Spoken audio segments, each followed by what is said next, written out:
window, feeling a profound sense of disillusionment with the stagnant society. Both worlds are currently drowning in boredom. I have lived for centuries in this decaying wasteland where nothing ever changes, and the apples are shriveled husks. It is time for a little entertainment to break the monotony of eternity. I believe I will drop my notebook into the human world and see what happens next. A single black notebook descends from the sky, plummeting toward the concrete jungle of Tokyo. This artifact, belonging to a god of death, carries with it the power to alter the course of human history forever. It is a catalyst that will set off an unprecedented global battle. I was just sitting in class, wondering if anything interesting would ever happen in this rotten world. Then I saw it, a strange object falling from the sky. It landed in the courtyard like it was waiting for me. My curiosity is piqued, even if it is just trash. The human whose name is written in this note shall die. What a ridiculous prank. Someone put a lot of effort into making this look authentic, even writing out detailed rules in English. It is a sophisticated joke, but I have no time for such childish, superstitious nonsense today. Even as I walk home, I cannot stop thinking about that notebook.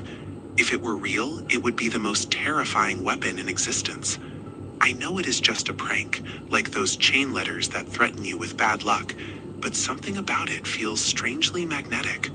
I am home now, staring at the blank pages. Why am I even considering this? It is stupid to let a notebook affect me this much.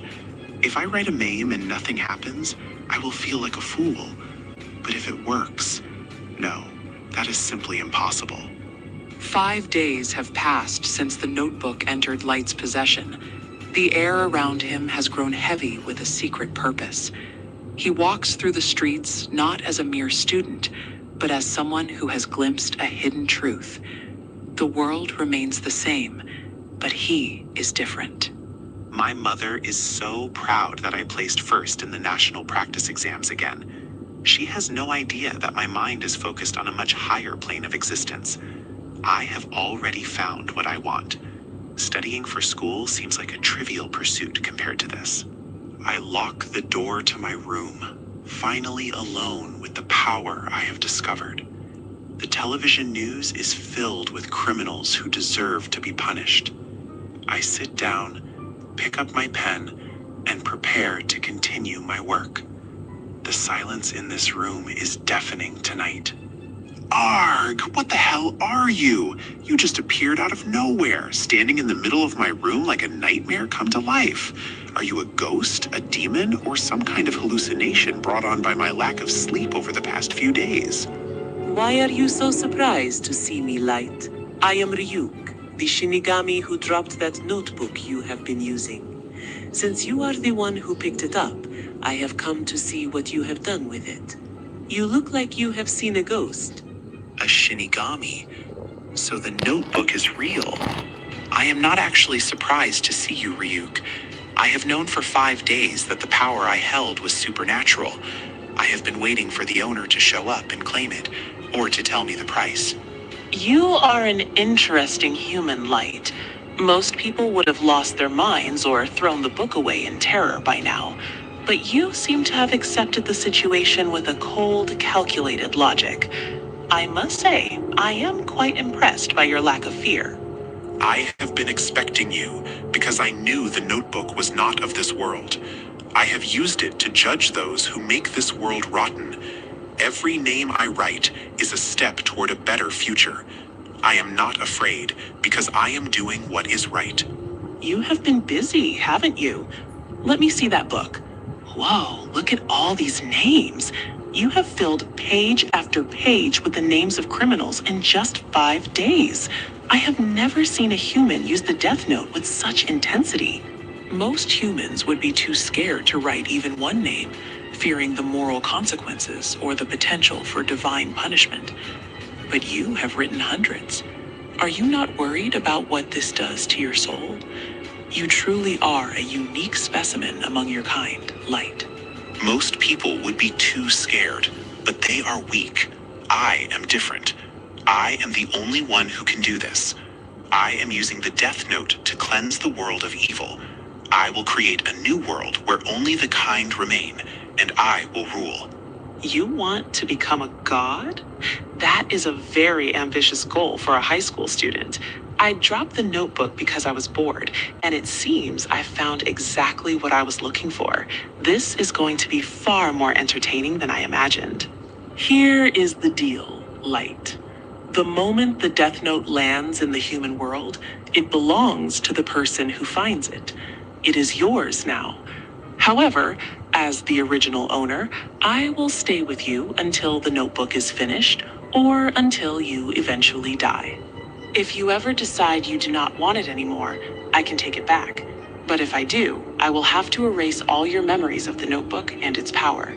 You would go back to being just another ordinary student, oblivious to the truth.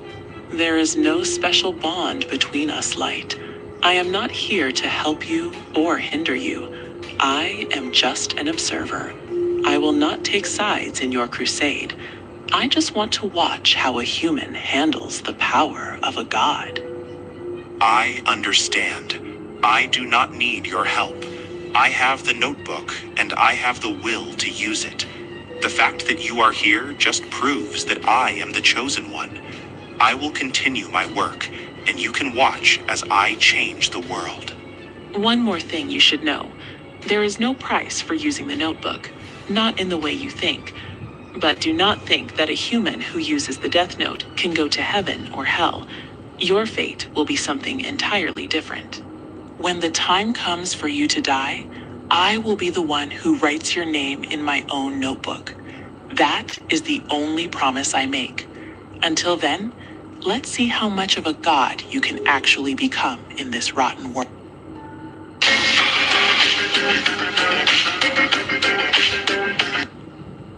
In the quiet of a student's room, a terrifying power has been unleashed.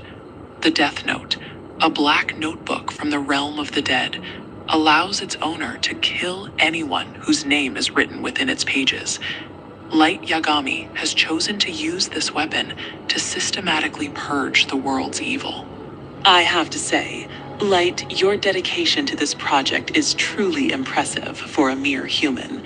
Most people would have used the notebook for personal gain or succumbed to fear, but you spend every waking hour recording the names of those you deem unworthy of life in this world. I don't have time to waste on idle talk, Ryuk. I only have a few hours each day after school and my prep courses to ensure the world is being cleansed. If I don't maintain this pace, I will never reach the numbers necessary to create a true utopia. While Light continues his solitary crusade, the international community begins to notice a disturbing pattern. High-profile criminals across the globe are dying of sudden heart attacks. In a massive assembly hall, delegates from the ICPO gather to discuss this impossible phenomenon that threatens the global order of law. We have recorded 52 deaths in the past week alone, every single one of them a violent criminal who died of cardiac arrest. We cannot ignore these statistics any longer. This is not a coincidence. It is a calculated, systematic slaughter that targets the very foundation of our justice systems. But has it been verified that these are murders? How could one person possibly kill so many people across different continents simultaneously? We are looking at a logistical impossibility that defies every known investigative technique. Perhaps it is a natural phenomenon we simply do not understand yet. If this were a carefully orchestrated mass assassination, it would require resources far beyond the reach of the CIA or the FBI combined. We are facing a power that transcends national borders. We need a specialist who can handle a case of this unprecedented scope and difficulty. I believe we have no choice but to contact the one person who has solved every major international crisis in the last decade. He is our trump card, the man who remains hidden in the shadows but never fails to deliver justice when the world is at its darkest. You are referring to L, aren't you? Some say he doesn't even exist, that he is merely a legend created by the police. But if the rumors are true, his involvement is already guaranteed. because the scale of these crimes is something he could never ignore for long. A mysterious figure in a trench coat and hat enters the hall, carrying a single laptop. This is Watari, the only person who can contact the world's greatest detective directly. The room falls silent as the laptop is placed on the podium and a single letter L appears on screen. Good afternoon, delegates of the ICPO. This is L. The case you are currently discussing is one of unprecedented difficulty and scope. I have been investigating these cardiac arrests for several days, and I am prepared to offer my full cooperation to solve this monstrous crime together. The person responsible for these deaths is committing a mass murder that must be stopped at all costs. I request the full cooperation of every police force worldwide. We must act as a single unit if we are to identify and capture this individual who calls himself Kira. Hey, did you see the news? It's like everyone is glued to their phones and the TV today. All these criminals just dropping dead. It's kind of scary, but at the same time, it's pretty cool, right? I mean, they totally deserved what they got for the things they did. Yeah, it's crazy. These criminals are finally getting what's coming to them. Even the cops couldn't stop them, but this Kira person is doing it effortlessly. Some people are even calling him a savior. It's like a real-life superhero is cleaning up the streets while we sleep. Light walks home through the crowded city streets, listening to the murmurs of the public.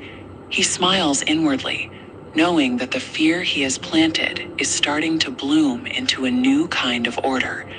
The world is finally starting to recognize his existence as a divine force. You seem to be enjoying the attention, Light.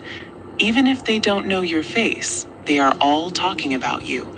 It's funny how humans start to worship something the moment they realize they can't control it. You're becoming a god in their eyes, just like you wanted. Until I see this through, I can't relax.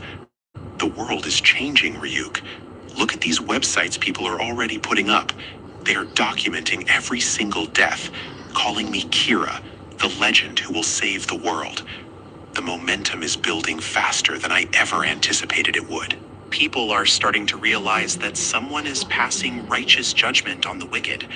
They might fear the power, but deep down, they are cheering because the bad guys are finally gone. I will become the god of this new world, and I will be its ultimate justice. But isn't it true that you're just another murderer? From their perspective, you're the one committing the crime now. It's a funny little contradiction, don't you think? You kill to stop killing, yet the notebook only knows death, regardless of the reasons you have for using it. The people who need to know already know. Criminals will live in fear, and the innocent will finally have a world where they can thrive. This is the only way to achieve true peace. I'm not a murderer. I am the hero this rotten world desperately needs. Suddenly, a special worldwide broadcast begins, overriding every channel. A man appearing to be L sits before the camera, his face visible to millions. This is a direct challenge to Kira, a move designed to draw the mysterious killer out into the open for all to see. I am Lind L. Taylor, also known as L. I am the sole person capable of mobilizing every police force on the planet. I am speaking to you now because your actions, Kira, are an unforgivable affront to humanity and the rule of law across the globe. What you are doing is not justice. It is a monstrous crime. You are a serial killer, nothing more. And your reign of terror ends today. I will find you, and I will ensure that you face the ultimate penalty for the lives you have stolen from this world. How dare he call me evil? I am the one cleaning up the filth that he and the police were too weak to handle. He thinks he can sit there and judge me? This fool is about to learn exactly what happens when you oppose the new god.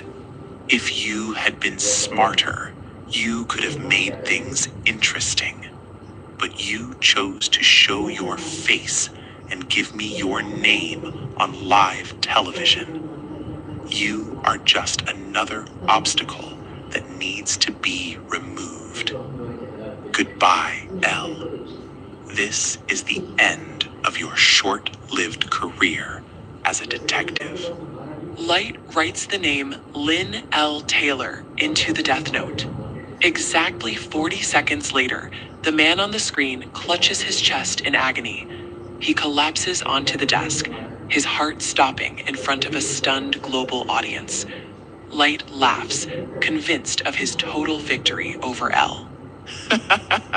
Did you see that, Ryuk? He's dead. The great L is dead. Anyone who tries to stop me will meet the same fate. I am invincible. There is no one left who can stand in my way or challenge the justice I am bringing to this world. I can't believe it. It actually worked. Kira, I am speaking to you now, but the man who just died was not me. He was a criminal whose execution was scheduled for today. I used him as a body double to confirm your existence and your methods. You can kill people without being there in person, but you need a name and a face, don't you? I have proven that you have limitations. Now try to kill me. Go ahead, kill the real L if you can. I'm right here, waiting for you to strike me down. Light stands frozen in shock as the L symbol reappears on the television screen. The voice of the real L continues to echo, revealing that the broadcast was not worldwide, but only shown in the Kanto region of Japan. The trap has successfully narrowed Kira's location to one area. You are in the Kanto region of Japan, Kira. It was only a matter of time before I found you, but you made it so much easier by falling for such a simple provocation. I will find you, and I will lead you to the gallows myself. In the desolate, bone-strewn wasteland of the Shinigami realm, two death gods discuss the curious disappearance of their comrade, Ryuk. They speculate wildly about his presence in the human world, wondering if he truly dropped his death note by accident, or if he is simply seeking a temporary escape from their eternal boredom. The whispers continue as the Shinigami peer into the swirling abyss that connects their realm to Earth. They find it hard to believe Ryuk would actually want two notebooks, considering the sheer effort required to maintain them.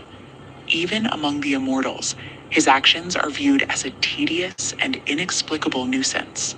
I really need to see what the police are going to do next, because I am starting to get restless. Just taking a little break right now helps clear my mind, but the anticipation is building.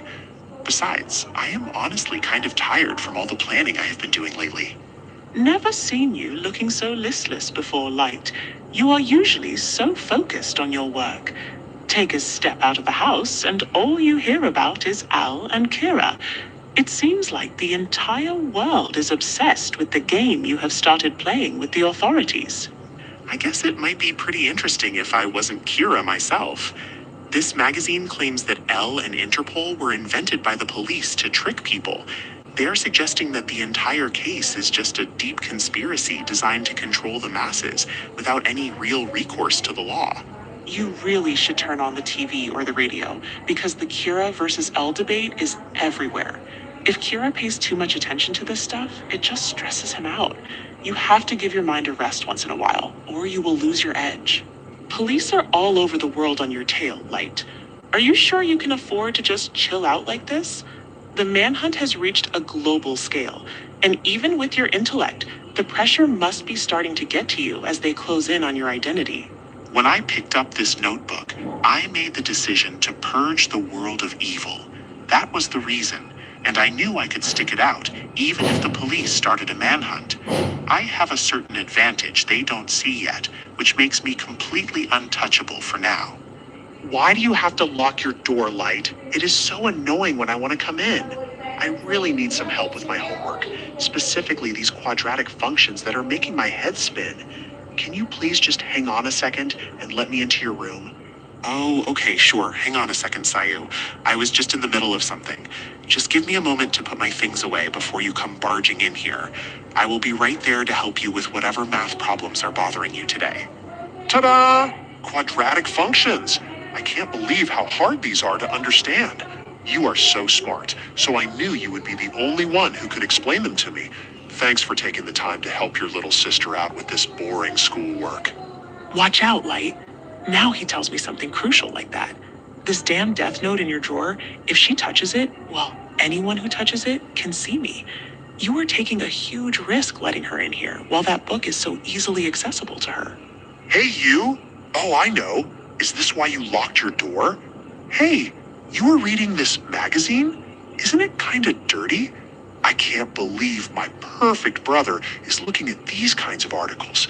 You are going to be a detective when you grow up, aren't you? I was just looking at the articles about Kira and Elle. I bet you will too, Light. You really could be the top honcho at the National Police Agency if you keep studying like this.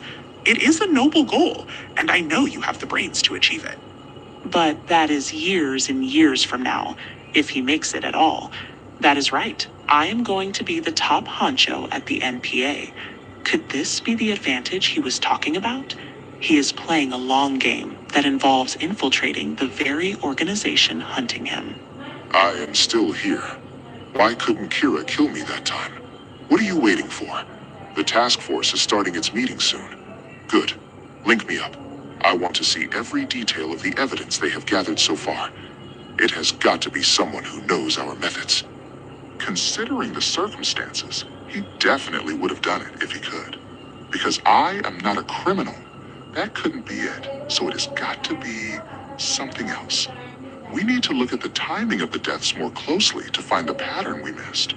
At the Special Investigation Headquarters for the criminal victim mass murder case, the tension is palpable. The police have been able to determine details regarding those believed to be victims. All of them are criminals who have died of cardiac arrest, but the sheer volume is unprecedented in Japan. 68% of the victims died on a weekday between 4 p.m. and 2 a.m. On weekends and national holidays, the time of death was scattered between 11 a.m. and about 2 a.m. The time of death, which Elle was particularly interested in finding out, shows a very specific daily schedule. So far, we have received 3,029 phone calls from the public, tip-offs mostly. There were 14 callers who claimed to be Kira or to have seen him, of which the vast majority wanted to know if the Interpol broadcast the other day was genuine, and or if Elle actually exists. We also received 21 calls from people claiming to be Kira. Yeah, right. Not wanting to rule out any possibility, however slight. We took statements from each one and have them on file. Next, if you have noticed anything or have a question, go ahead and speak up. There has been a dramatic decrease in the number of violent crimes committed worldwide, especially in Japan. This is in no way meant to give credit to Kira, but, well, in the past few days, it is a fact that criminals are terrified of his judgment. I feel like we're getting a little closer. Thank you. Now, I have another request for you, if you don't mind. I would like you to investigate once more how the victims were reported in the Japanese media, specifically looking for photographs or footage of the criminals who died. Namely, I want to know if reports included photographs or footage showing the faces of the criminals who later died. This is for the squads in charge of victims, media, and the internet. Thank you for your help.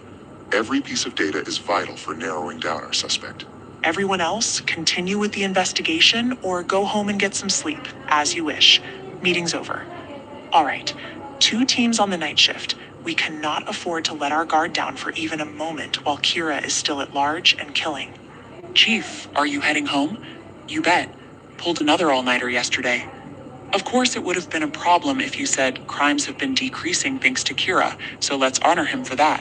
When I said that, I am sure it's something everyone's noticed. What are you talking about? Facts are facts and they need to be laid out on the table. All the more so if they are hard to bring up. I would never say that, sir. Honor that psychopath? But maybe I shouldn't have said it? We must remain objective. Look, did you really get it? Gosh, you're such a math whiz. Well, sort of. Oh, that must be Dad. He's home early today. After dinner, okay? Hey, at least solve the last problem by yourself. Light, saw you. It's dinner time. Come downstairs. Thanks. Finally. Home. It feels like I haven't seen this place in daylight for a week. The Kira case is draining everyone, but seeing my family is the only thing that keeps me going during these dark times. I just need a moment to sit down and breathe. How's school going, Light? Yup, top of the class as usual. You can count on Light. Same as usual, Dad. It is a wild goose chase, this case. Well, this case is a hard one, to put it mildly. But the person in charge of the investigation did say today, judging from the estimated time of death, the killer is probably a student. Why not? We've had cases before where ideas from Light helped us move the investigation forward.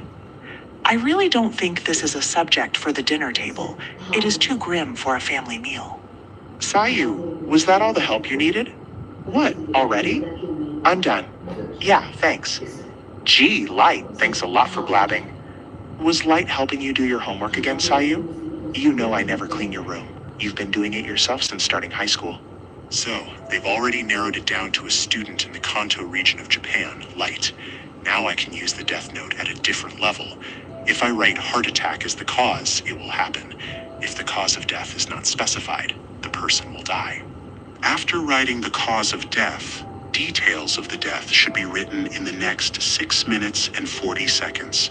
Correct, Ryuk. I think you're going to enjoy what happens next.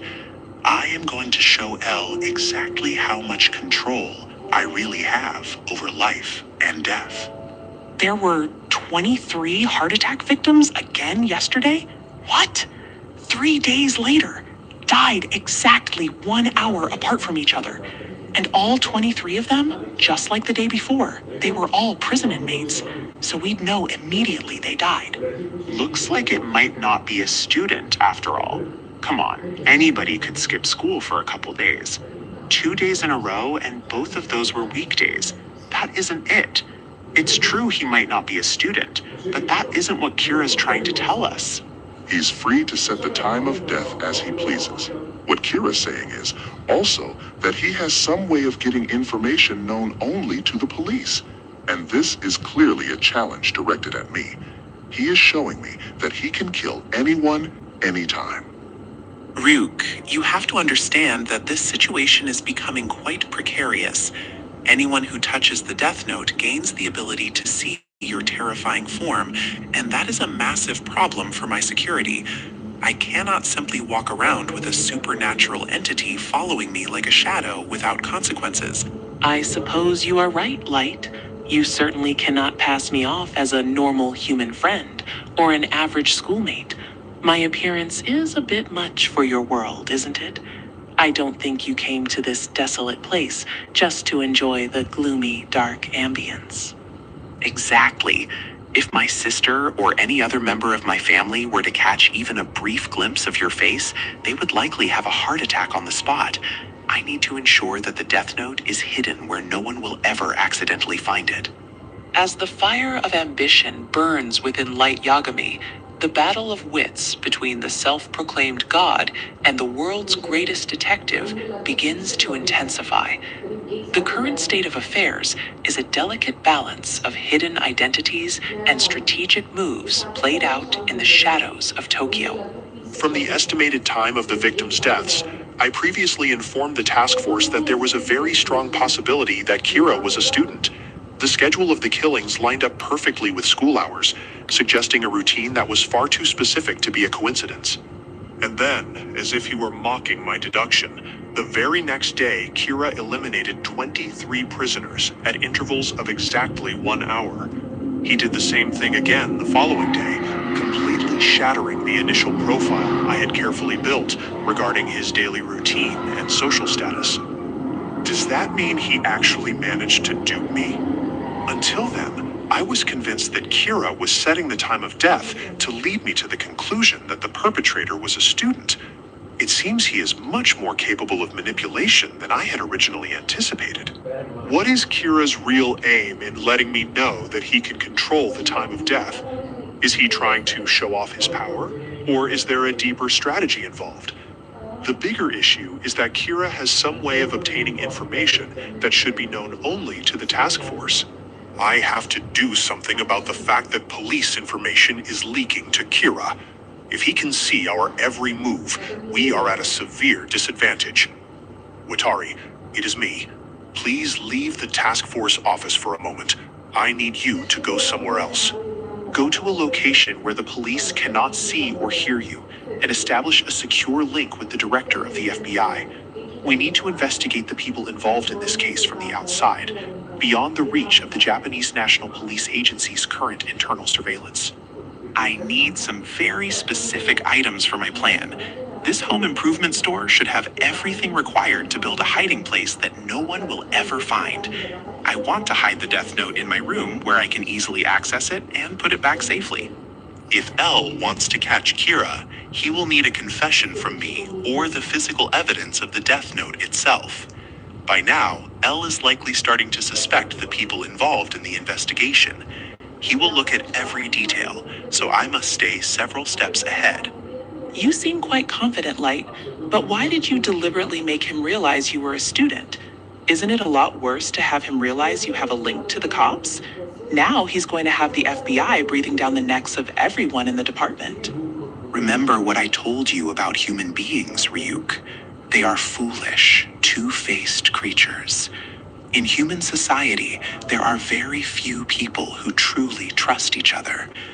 By showing L that I have access to police records, I am sowing the seeds of distrust within the investigation itself. L will use the NPA to look for me, but when that happens, it will just be a matter of time before the police get really mad at him. I want to find L and eliminate him. If all goes well, I can hide the book and let them destroy themselves. On the face of it, L and the police are working together to catch me. However, behind the scenes, L will be spying on the police to find the leak. I am positive that the one who is going to have the police closing in on him first is L, not Kira. The police will take care of that part for me. They will track down L because they won't stand for being investigated by an outsider. Once L is forced into the open to defend his actions, that is when I will finally be able to eliminate him. What the hell is this? Exactly what it says, a letter of resignation. This is the Special Investigation Headquarters, and my men are quitting. They are terrified that Kira will find out their identities and kill them just like he did with those criminals on the televised news. But why? Why now? You're either putting me on another case, sir, or I leave the NPA. If I can't do that, I value my life too much to stay here. According to L's reasoning, Kira uses some paranormal means to kill people without having any direct contact with them. If I were Kira, I'd try to get rid of the people who were trying to catch me, because if we catch him, he gets the death sentence. It is a logical survival instinct. These men have families and lives they want to protect from an invisible, supernatural killer. Remember that time he pulled the stunt with the televised broadcast? L dared Kira to kill him on live television, and Kira took the bait. He wanted to know if photographs or footage showing their faces were included in the reports, because he needs a face to kill. But L never announced his name or even showed his face in that broadcast. In other words, unlike L, we all do our work carrying police IDs with our real names and photographs right there on them. We are sitting ducks for someone with Kira's unknown lethal abilities. Well, they were right. Every single victim so far was someone whose face was shown in the Japanese media reports. Kira could get us anytime, and that's why we're requesting a transfer, sir. We cannot continue this investigation under these suicidal conditions without any protection. So they're sitting ducks while L just leaves Watari here and talks to us through his computer. They're right when you think about it. The pressure is mounting and the cracks in the police force are beginning to widen, just as Kira had intended from the very start. That was easier than I thought it would be. You managed to hide the notebook? Yep. Does that count as a hiding place? It's hidden inside this drawer, Ryuk, but it is not just sitting there. It is protected by a mechanism that only I know how to navigate. I can just keep the key in there. It's better to hide it in some obvious-looking place like this. Most people would probably just read this diary with its boring descriptions of what I do every day and think that's what I was keeping under lock and key. But that's not the Death Note. It's just a plain old diary. On the underside of the drawer is a tiny hole that you wouldn't notice unless you were looking for it. You stick the ink cartridge of a ballpoint pen into the hole to trigger the secret latch. I get it now. The drawer has a false bottom. This is why you spent so much time at that store, picking out a board and matching the wood grain. Even if they suspect the drawer has a false bottom, they'll never be able to just lift it out. With that diary as a decoy, and this, they'll find the notebook. The ink cartridge is plastic, so it doesn't conduct electricity. Unless you stick it in here, a current will pass through this and ignite the gasoline in this thin plastic bag. It's a failsafe. In other words, unless you open it exactly like this, when I close the false bottom, this rubber here goes between the metal pieces, so it replaces the ink cartridge as the insulator, and the current stays interrupted. It is a perfect circuit that only my pen can break. If they question why I went to all this trouble, I just have to say that was my real diary, and I didn't want anyone to see it. That's the most human of reasons, and there will be the remains of a notebook in there, after all. Everything will burn. The notebook goes up in flames and all the evidence is completely destroyed. If you turn the drawer over or force the cover open, the moment you do that, I'd heard that when humans get hold of a death note, it becomes their #1 headache. You're different, Light. Still, talk about playing with fire, Light. If you make even a little mistake opening this, you'll burn yourself really bad. I'd hardly call this playing, Ryuk. And anyway, each of those risks actually helped make me safer in the long run. I've been playing with fire from the start. Taking all kinds of risks is what keeps me sharp. What's better, having a small fire in the house or getting the death penalty? Huh? The choice is obvious to me. I will do whatever it takes to protect my secret and continue my work as Kira. Yes, that's right. I'm requesting that you conduct a thorough, top-secret probe of all NPA personnel involved in the Kira case, as well as their close friends and families. The number of American criminals believed to be Kira's victims is 327. That's by far the most worldwide. But we're already putting a lot of manpower into this case. Are you suggesting one of them may be Kira? Yes. In fact, I'm sure of it. And please do the best you can. We have to stop Kira as soon as we can. All right, we'll do as you ask. The person in possession of the Death Note is possessed by a god of death, its original owner, until they die. If a human uses the note, a god of death usually appears in front of him or her within 39 days after he or she uses the note for the first time. Gods of death, the original owners of the Death Note, do not do in principle anything which will help or prevent the deaths in the note. A god of death has no obligation to completely explain how to use the note, or rules which will apply to the human owner. Watari, the FBI has officially commenced its probe into the NPA.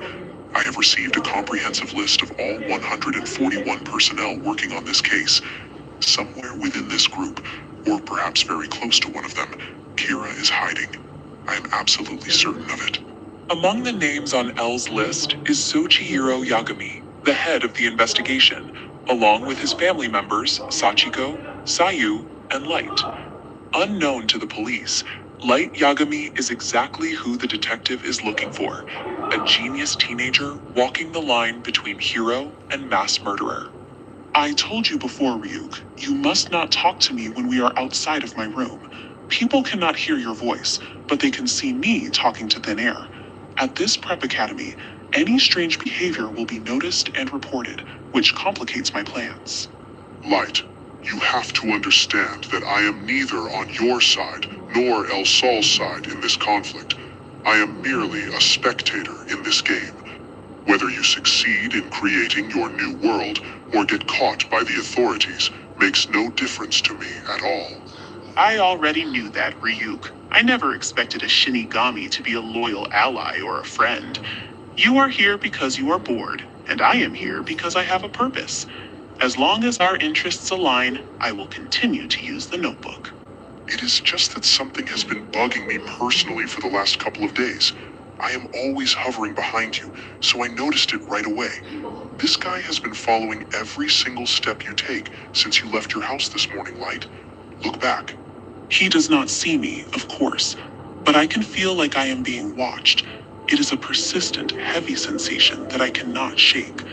If L is already sending agents to follow students, then he is much more aggressive than I initially anticipated in my calculations. That man behind us looks like a serious college-bound senior, or perhaps a young professional. It is a pain in the butt, but I will get rid of him soon enough, Ryuk. I cannot allow anyone to tail me while I am carrying the notebook. I am home. Obviously, he hasn't entered my room yet. L must have realized that Kira had access to information known only to the task force, so now he suspects someone in the NPA. My father is at the head of that very force, which puts me under scrutiny. So first, I better find out who L is using to probe the NPA. He wouldn't use the Japanese police to investigate themselves, so he must have brought in outsiders. It has only been 6 days since the leak, yet I have been followed for 2 days already. Let's say they have 50 people probing the NPA. The likelihood of me being suspected is low, but there are too many other suspects for me to be complacent. I need to find out what my shadow's name is. If I can do that, everything is under control. So, what is the best way of getting his name without raising his suspicions, Light? You're in a really talkative mood today. Do you know why Shinigami write people's names into these notebooks? There are 2 big differences between Shinigami and humans who have a death note. It is because Shinigami get extra life from humans. Let's say you have someone whose natural lifetime is 60 years. If a Shinigami writes their name to die at 40, those 20 years of human world time get added on to the Shinigami's own lifespan. It is quite efficient. Extra life? I have seen Shinigami who died naturally, though. Those who sat around doing nothing, living for centuries without remembering to write down a single human name. Well, we are gods of a sort, after all, and most of us have just become incredibly lazy. Unless they are really lazy, you can shoot them through the head or knife them in the heart, and a Shinigami won't die. But anyway, Shinigami these days don't have feelings like, I don't like this human, or let's make the human world a better place. They just don't want to die, so they get life from humans, and then they just go on with their own empty lives. Nobody even knows what we're here for anymore. The realm of the Shinigami has really gone to the dogs these days. It is quite pathetic. A Shinigami like you comes down once in 100 years. No, once in 1,000 years. And the human world is totally transformed. Your existence, the realm of the Shinigami, it is so meaningful. It's scary. And that is true in any age. You're a real fool, Ryuk. If the place is really as gone to the dogs as you say, how about making some changes when you go back? You know, apply some of what you're seeing here. Of course I am an optimist. I wouldn't have thought I could make the world a better place otherwise. Light, I think you might actually be a real positive thinker. That's the first big difference between a Shinigami and a human with a death note. But if you write humans' names into the death note, you won't get any extensions on your own lifespan. That is the rule. This isn't about extending your lifespan, though. It's about shortening it. To choose which humans will write into our notebooks, we Shinigami look down on the human world from our realm. We have something called Shinigami eyes that make the process much easier for us. The unlucky bastard who is possessed by a Shinigami. But usually it's just whoever your eye happens to land on. So how do we know the person's name just by looking at them? Well, a Shinigami's eyes can see a human's name and lifespan over their head. Yeah, that's why Shinigami always know the name of the person they're killing, and how much extra life they'll get if they kill them. Our eyes are different. That's the biggest difference between you and me, Light. I can see everything about that man following you right now. There is a deal that traditionally, Shinigami who drop their death note can only make with the human who picks it up, which will give that human a Shinigami's eyes. The price of a Shinigami's eyes is half of that human's remaining lifetime. That is the cost. Yeah, so if you have 50 years left, that's 25. If you have 1 year left, it's 6 months. Of course, I can see your name and lifespan right now, Light. It is written right above your head in the air for me to see clearly. 93312639. I see. If I convert it to human world time, I know exactly how many years you have left, but I would never tell you what that is. No, that is one of the rules of the Shinigami realm. And since you aren't on Kira's side or L's side, even if you see the name of the person I want to kill, you aren't going to tell me what it is. In other words, this deal was invented to help humans who've picked up Death Notes. I ought to tell you, this deal has no advantages for the Shinigami. I can extend my life using anybody.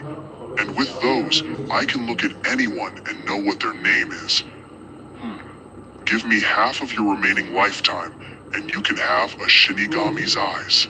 A god of death can extend his life by putting human names on the note, but humans cannot. A person can shorten his or her own life by using the note.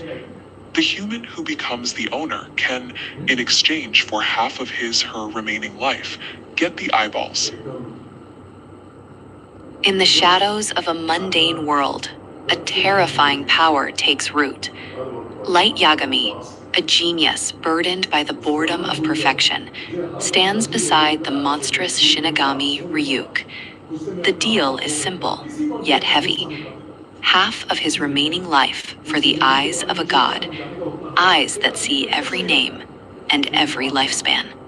The temptation is there, Ryuk. To see the face of every criminal and know their name instantly would be a power beyond measure. But this deal of yours, it is out of the question. I intend to reign over my new world for a very long time, and I won't sacrifice my future. You're a stubborn one, Light. Most humans would crawl through glass for that kind of vision. You talk about creating a criminal for utopia, yet you refuse the one tool that would make it effortless.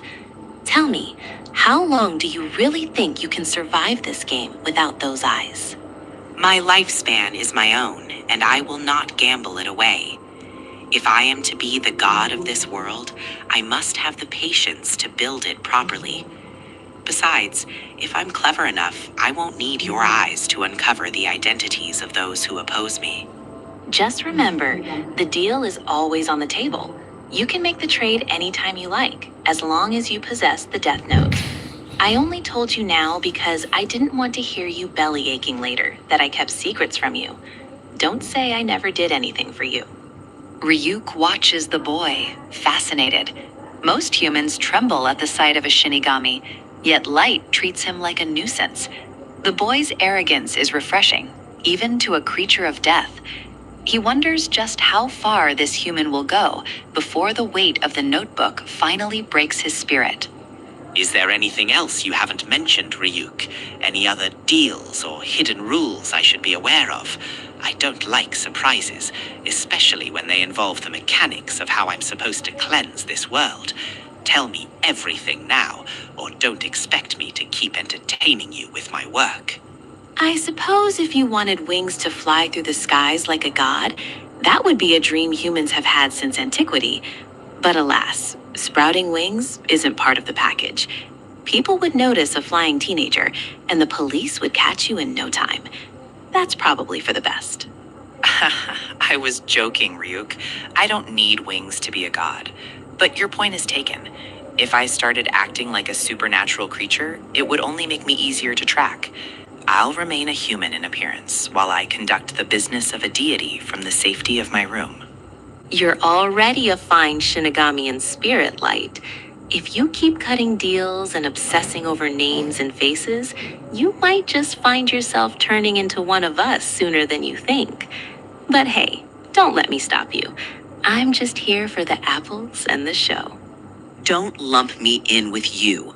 I'm working much harder than any Shinigami. I've already figured out the identity of the man who is tailing me today. It's only a matter of time before I use him to get to the rest of them. I have plenty of time and plenty of names. First, I need to test how far I can go with the details of death. If I write the cause and the actions leading up to it, will the notebook obey? Within the next 6 minutes and 40 seconds, I will know if I can manipulate my victims like puppets before they expire. What is going on? Another 6 heart attacks in the prison? This isn't just Kira anymore. This is a systematic slaughter. Every single one of them, dead at the exact same time. It's as if he's mocking us, showing us that he can kill whoever he wants, whenever he wants. Sir, we've got a problem. One of the victims, a man named Masaaki Shirami, didn't just have a heart attack. Before he died, he used his own blood to draw a strange symbol on the wall of his cell, and he left a note, a suicide note that makes no sense at all. A 5-pointed star drawn in blood, and a note expressing a fear of Kira. This is unusual. Kira has always been direct, killing with heart attacks. Why the sudden shift into the occult? Why would a criminal draw a pentagram unless he was being forced to do so by someone else? Kira is experimenting. He is testing the limits of his power to see if he can control the actions of his victims before they die. The pentagram, the note, they aren't messages from the dead. They are data points for a murderer who is learning how to use his weapon.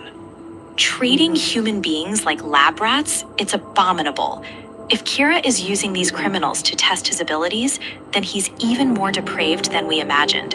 We have to stop him before he moves from prisoners to the general public. This is a level of manipulation we haven't seen. Look at this, Ryuk. My father's computer shows exactly what I expected. The heart attacks happened, but the impossible scenarios did not. The man who was supposed to die in front of the Eiffel Tower died in his cell. The notebook can't make someone do something that is physically impossible for them. It means I can't force someone to fly to Paris if they are locked in a Japanese prison. The death note only works if the actions are within the victim's reach. But within those limits, I have absolute control.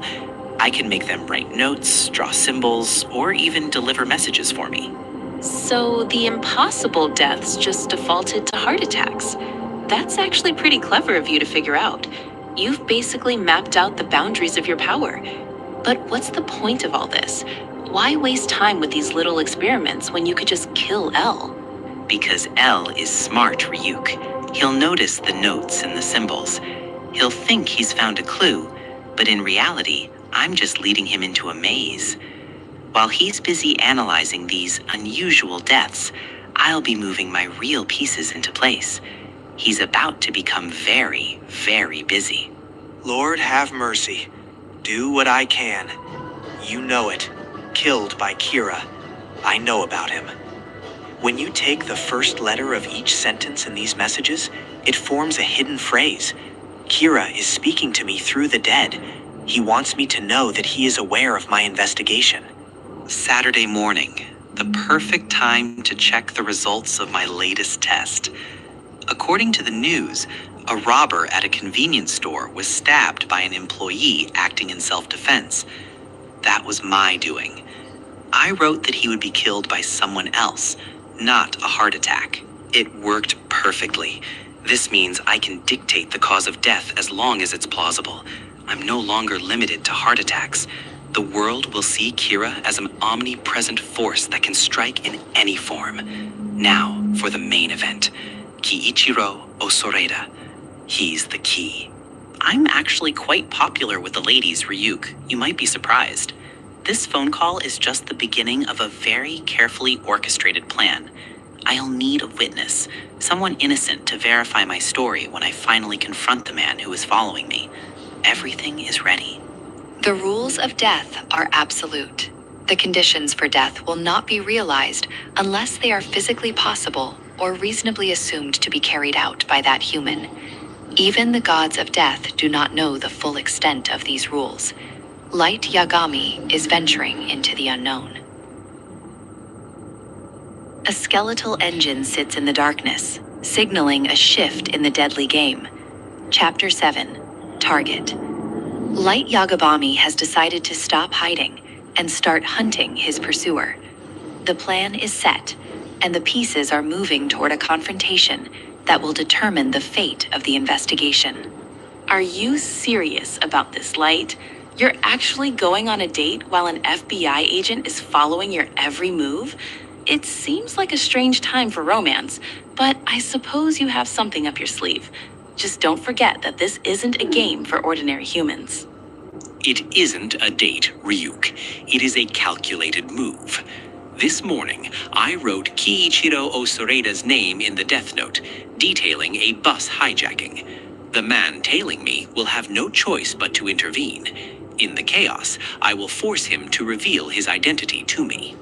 I see. You are using a criminal's death to smoke out your shadow. But how can you be sure the agent won't see through it? Humans are unpredictable when they are under pressure. You're risking a lot just to get a name, but it is certainly making things interesting. He won't suspect a thing because I'll be a victim just like everyone else. Watch closely, Ryuk. My classmate Yuri is arriving now. She is the perfect cover for this outing. We will board the bus to Spaceland, and my shadow will follow us right into the trap. Light Yagami, son of Chief Soichiro Yagami. He seems like a perfectly normal, high-achieving student. He's heading to an amusement park on a date. There is no reason to suspect him of being Kira, yet I must follow him one last time to be absolutely certain of his innocence. The bus arrives, and the trap is set. Light and Yuri board, followed closely by the unsuspecting Ray Pember. Among the passengers sits a man with a dark purpose, oblivious to the fact that his every action has already been scripted by a boy with a supernatural notebook. The bus is moving now. There are 7 passengers total, spaced out just as I planned. Everything is going perfectly. In a few moments, the final piece of the puzzle will board the bus, and the hijacking will begin. The FBI won't know what hit them today. This is the bus. He's here, just like the voice said. I need to get on and take control. My life depends on following the instructions I found. This is my only way out of the mess I've made. It's time to show these people who is in charge. Don't move. This bus has just been hijacked, ladies and gentlemen. I have a gun, and I'm not afraid to use it. If anyone tries to be a hero, I'll blow their head off. Driver, keep your hands where I can see them and do exactly what I say. Please, just take whatever you want. I'm just doing my job. Don't hurt anyone. I'll follow your orders. Just put the gun away. We can talk about this. There's no need for violence. Tell me where you want us to go, and I'll drive the bus there. Shut up and drive. You know the Spaceland phone number, don't you? Use your radio and tell them what's happening. Tell them I want the money they made yesterday brought to the Yuhihara bus stop. If I see a single cop, I'll start killing passengers one by one. This is Sasaki, driver of bus 124. The bus has been hijacked by a man with a gun. He is demanding the revenue from Spaceland. He says he will kill everyone if his demands aren't met. Please send help, but don't let him see any police cars nearby. Give me that. Now listen to me. I want a car waiting for me at the stop, and the money delivered by a woman. Nobody else.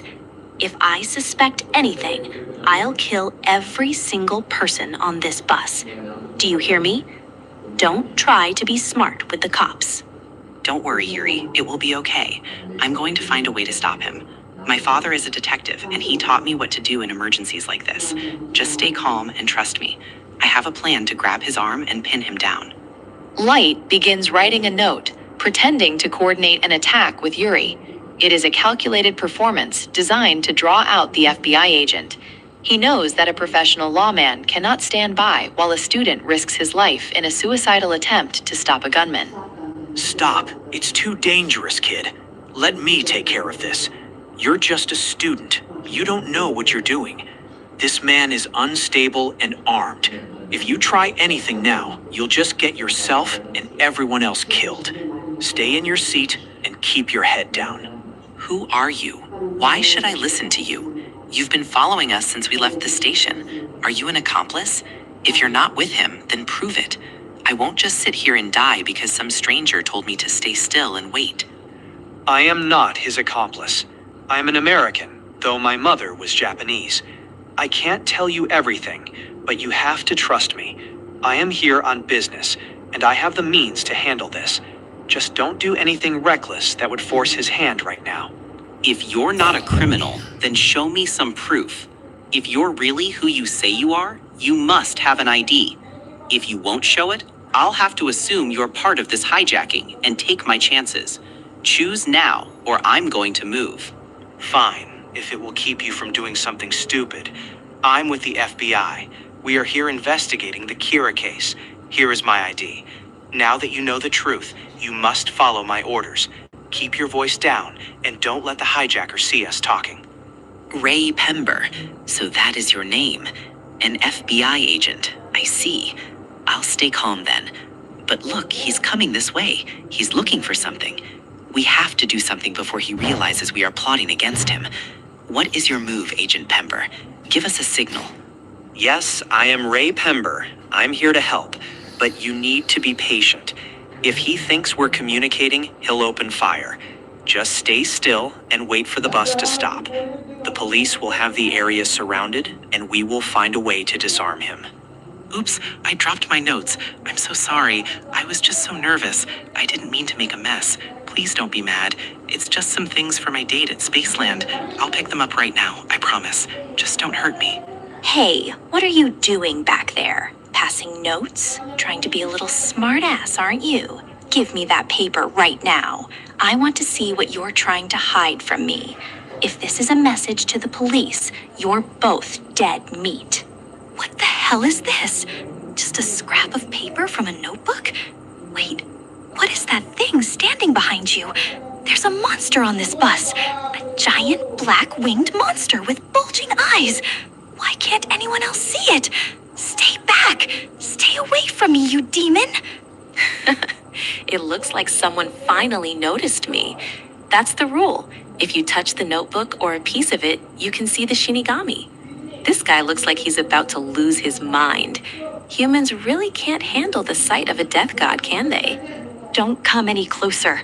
I'll shoot. I'll kill you. Why won't you die? I'm hitting you right in the chest, but the bullets are just passing through. This isn't real. It's a hallucination. I have to get out of here before this thing eats my soul. Sorry, dude. I'm a Shinigami, so that isn't going to kill me. Bullets don't work on gods. But please, keep going. This is the best entertainment I've had in a long time. Watching a human struggle against the inevitable is always a treat for someone like me. He's out of bullets. This is our chance. Everyone, stay down. He's losing his mind and running for the door. Driver, open the door and let him out. We need to get him away from the passengers before he does something even more desperate or finds another weapon. Get me out of here. Stop the bus. I need to escape that monster. I don't care about the money anymore. Just let me go. I can't stay in here with that thing watching me. Open the damn door right now, or I'll break the glass. Osudeda bursts out of the bus, his mind shattered by the vision of the Shinigami. He runs blindly into the street, fueled by a primal fear. He does not see the car approaching at high speed, fulfilling the final command Light wrote into the Death Note earlier that morning. Exactly as planned. Osureda is dead by a traffic accident, and I have successfully obtained the name of the man trailing me, Ray Pember. You were a worthy adversary, but you made the mistake of revealing your identity to Kira. Now your fate is sealed. In the aftermath of the chaos, the passengers are shaken but safe. To them, it was a miracle or a mental breakdown. To Light, it was a precise surgical strike. The identity of the FBI agent is now his, and the next phase can begin. You know, Light, you're pretty terrifying for a human. You use that guy's life like a disposable tool just to get a name. And now you're going back to playing the perfect student? I think I'm going to enjoy watching how this ends. You're truly something else. The city street remains eerily silent after the chaotic conclusion of the bus jacking. A lone figure lies motionless on the cold asphalt, a grim testament to the invisible hand of Kira. Bystanders gather in shock, their eyes reflecting a fear that no common criminal could ever hope to instill. Look, Ray, I understand the weight of your secret mission. Being an FBI agent in Japan must be incredibly taxing. I want you to know that your secret is safe with me. I won't even mention this to my father, the chief. We both want justice for the innocent people. I appreciate your discretion, Light. This mission is highly sensitive. And if the Japanese police were to find out about our presence, it would cause a diplomatic nightmare. I must leave before the authorities arrive to start questioning everyone near this bus. Stay safe, and please keep this quiet. Everything is proceeding exactly as I calculated in my head. By involving an FBI agent in a public incident, I have successfully verified his identity without drawing any suspicion to myself. L thinks he is hunting me, but he is actually providing me with the keys to destroy him. That accident seemed far too convenient to be real, didn't it? The hijacker dying of a heart attack right after the incident feels like Kira's signature. I can't help but feel that we were being watched by something far more dangerous than a common criminal during that entire bus ride. Ray returns to the safety of his hotel room, the weight of the day's events pressing heavily upon his shoulders. He uses his keycard, unaware that the simple act of entering his sanctuary marks the beginning of the end for his career and his very life in this game. You seem completely drained, Ray. Did something happen during your investigation today that you aren't telling me? You look like you've seen a ghost. Please talk to me. I know I'm not in the bureau anymore, but my sharp instincts are telling me that something is fundamentally wrong here. It was just a simple bus jacking, Naomi. A criminal took control of the vehicle, but then he suddenly ran out and was hit by a car. It was a chaotic mess, and I'm just tired from the paperwork and the stress of maintaining my cover in a public place. A criminal dying of a heart attack or a sudden accident is exactly how Kira operates. If that man was the one who hijacked the bus, and then he died immediately after, it's a huge coincidence. I think Kira was actually on that bus with you today, Ray. That's a bold claim, Naomi. Do you think Kira would risk being in the middle of a bus jacking just to eliminate a low-level thug? I saw everyone on that bus, and they all seemed like ordinary people. You're overthinking this because of your past experience with the FBI.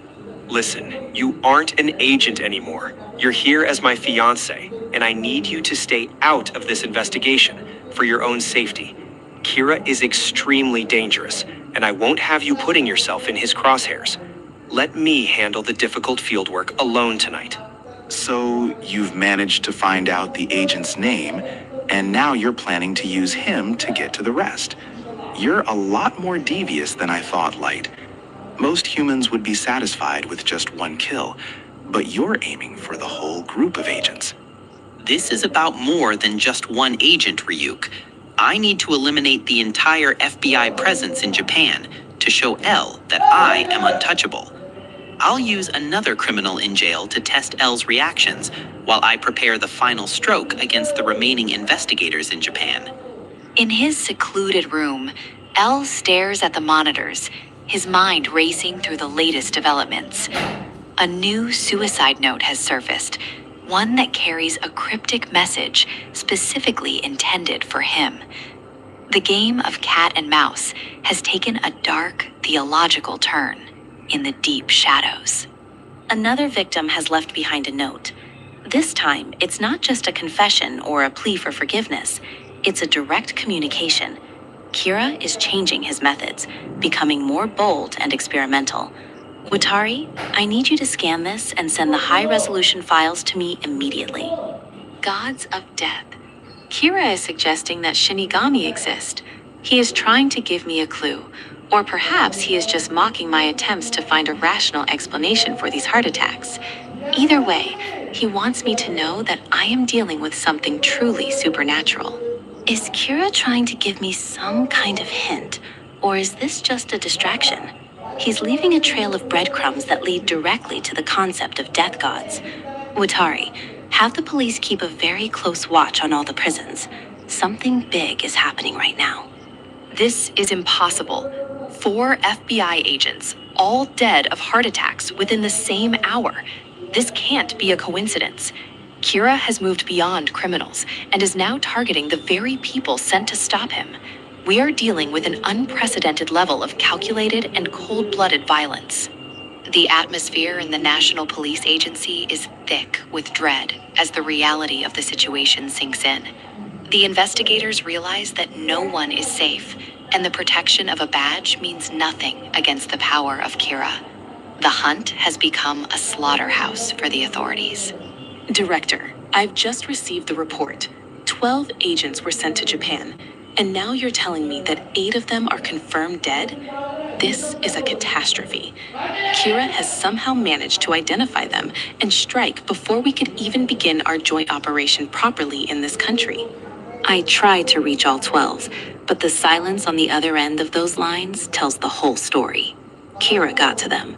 There is no other explanation for such a coordinated strike against international agents. He found their weakness and exploited it with a terrifying level of efficiency. Was there anyone who had access to the faces and names of all 12 agents? The FBI director says a request came in for that exact file yesterday. Kira didn't just stumble upon them. He orchestrated a data breach to ensure he had every single target in his sight. If Kira could control the agents' actions before they died, he could have forced one of them to download the file and send it to him. This means Kira's power is not just killing, it's total manipulation. He turned our own security measures against us with a flawless execution. The FBI is terminating its investigation in Japan. They've lost too many good people, and the political pressure is too high. We are on our own now. Kira has successfully driven away the world's most powerful intelligence agency with just a few strokes of his supernatural pen. Elle, I just got a call from the task force. They're saying the FBI was actually probing us. You were investigating the very people who are trying to help you? How can we trust a detective who treats his own allies like potential murderers and common criminals? The task force members are erupting in anger as the truth of Elle's secret surveillance comes to light. They feel betrayed, their loyalty questioned by the very man they looked up to. The bridge of trust between the police and Elle is crumbling rapidly under the pressure. Another suicide note has arrived. Love I've never known. I'm better off dead. And then the final line. Damn you, Kira. He's taunting me through the voices of the dead. This isn't just a battle of wits anymore. It's a personal war for the soul of justice. Ray is dead. No, he was murdered by Kira. The snow falls over the city like a cold shroud, but it cannot hide the truth that I feel deep in my bones. He was doing his job, and now he is gone, leaving me alone on this bridge. If Kira can control his victims' actions right before they die, he used that power to get the file of all 12 FBI agents. He first needed to know their faces. The key is not the time of death, but the specific order of the files.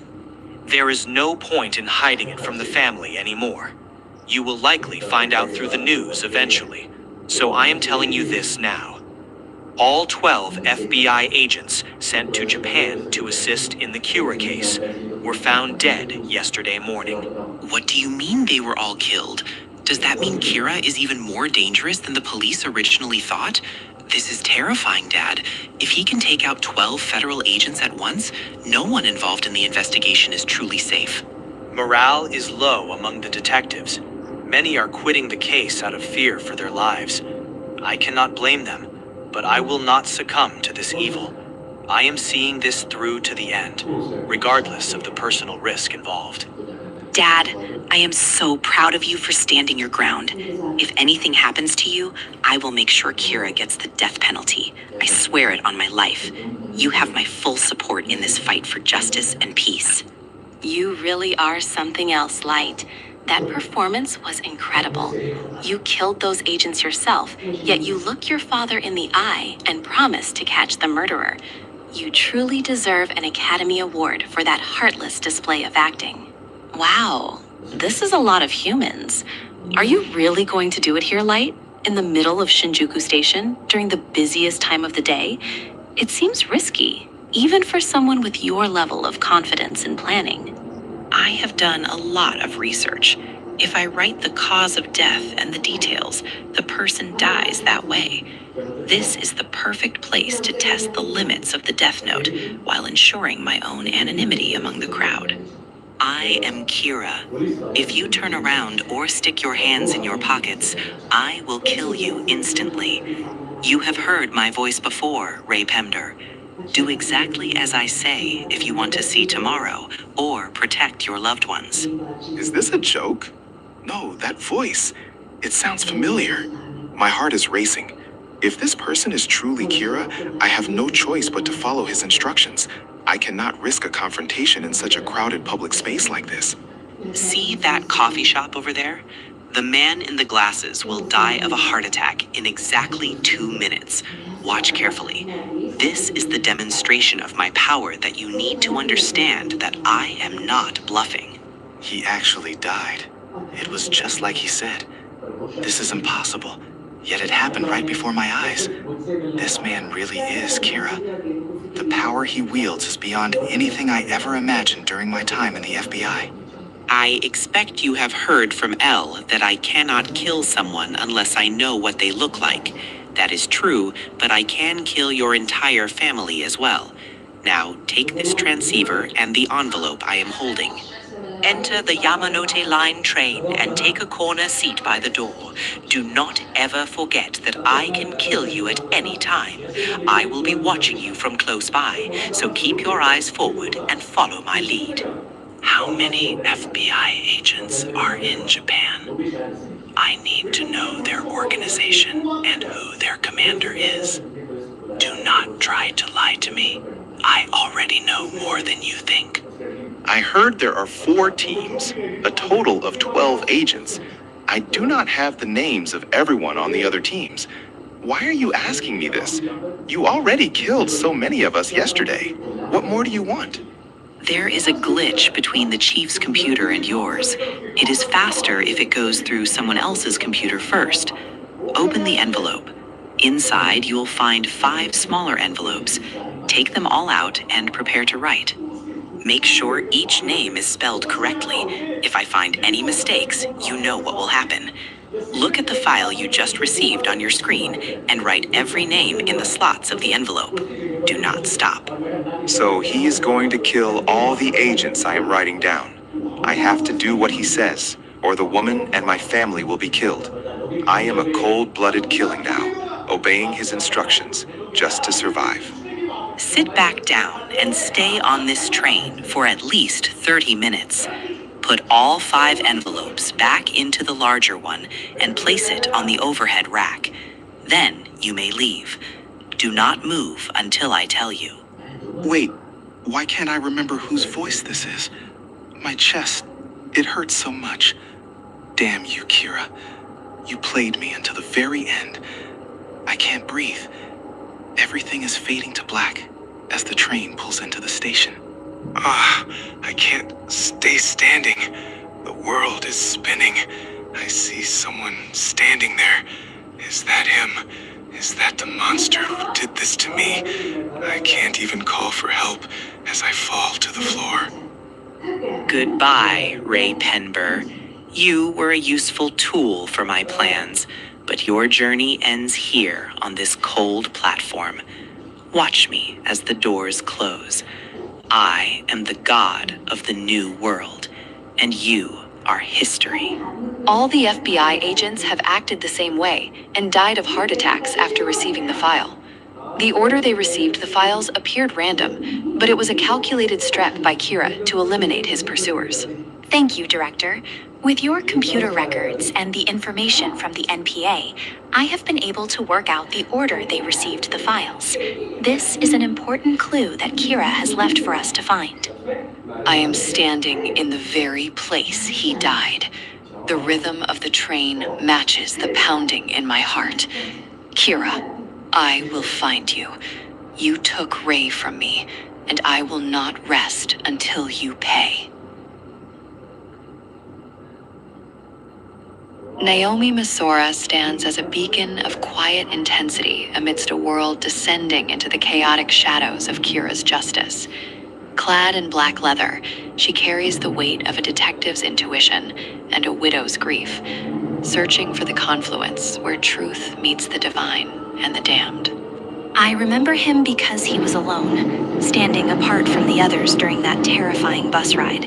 He shouted for everyone to get down, showing a level of composure that felt unnatural. I cannot say until I see him again, but my gut tells me he is the key. If my hunch is right, one of those other 6 passengers could have been Kira himself. It is a terrifying thought that the monster we hunt was sitting right there, breathing the same air as us. I need to know where this bus route leads and who he really is. In the quiet suburbs, Light Yagami maintains the perfect facade of a dutiful son. The television hums in the background, a constant reminder of the storm he has created. To his family, he is just a student studying for exams, but the Shinigami Ryuk watches with dark amusement. Geez, what are these TV stations thinking? All the New Year's Eve specials are about Kira. Look at this emergency news report closing in on the truth of the Kira case. It is supposed to be a holiday, yet the world can only talk about one thing. Well, I am watching the All-Star Song Contest no matter what. So watch that stuff in your own room, okay? Sayu is right that the media is obsessed, but I need to maintain my routine. The more normal I appear, the further I am from their suspicions. The deaths of the FBI agents tell us that Kira's targets are not restricted to criminals. He will kill anybody who tries to apprehend him. All of us could be murdered by Kira if we continue this investigation. Quitting the task force will not lead to your demotion. If you want out of this investigation, you are free to leave right now. Think about your own lives and about your families and friends.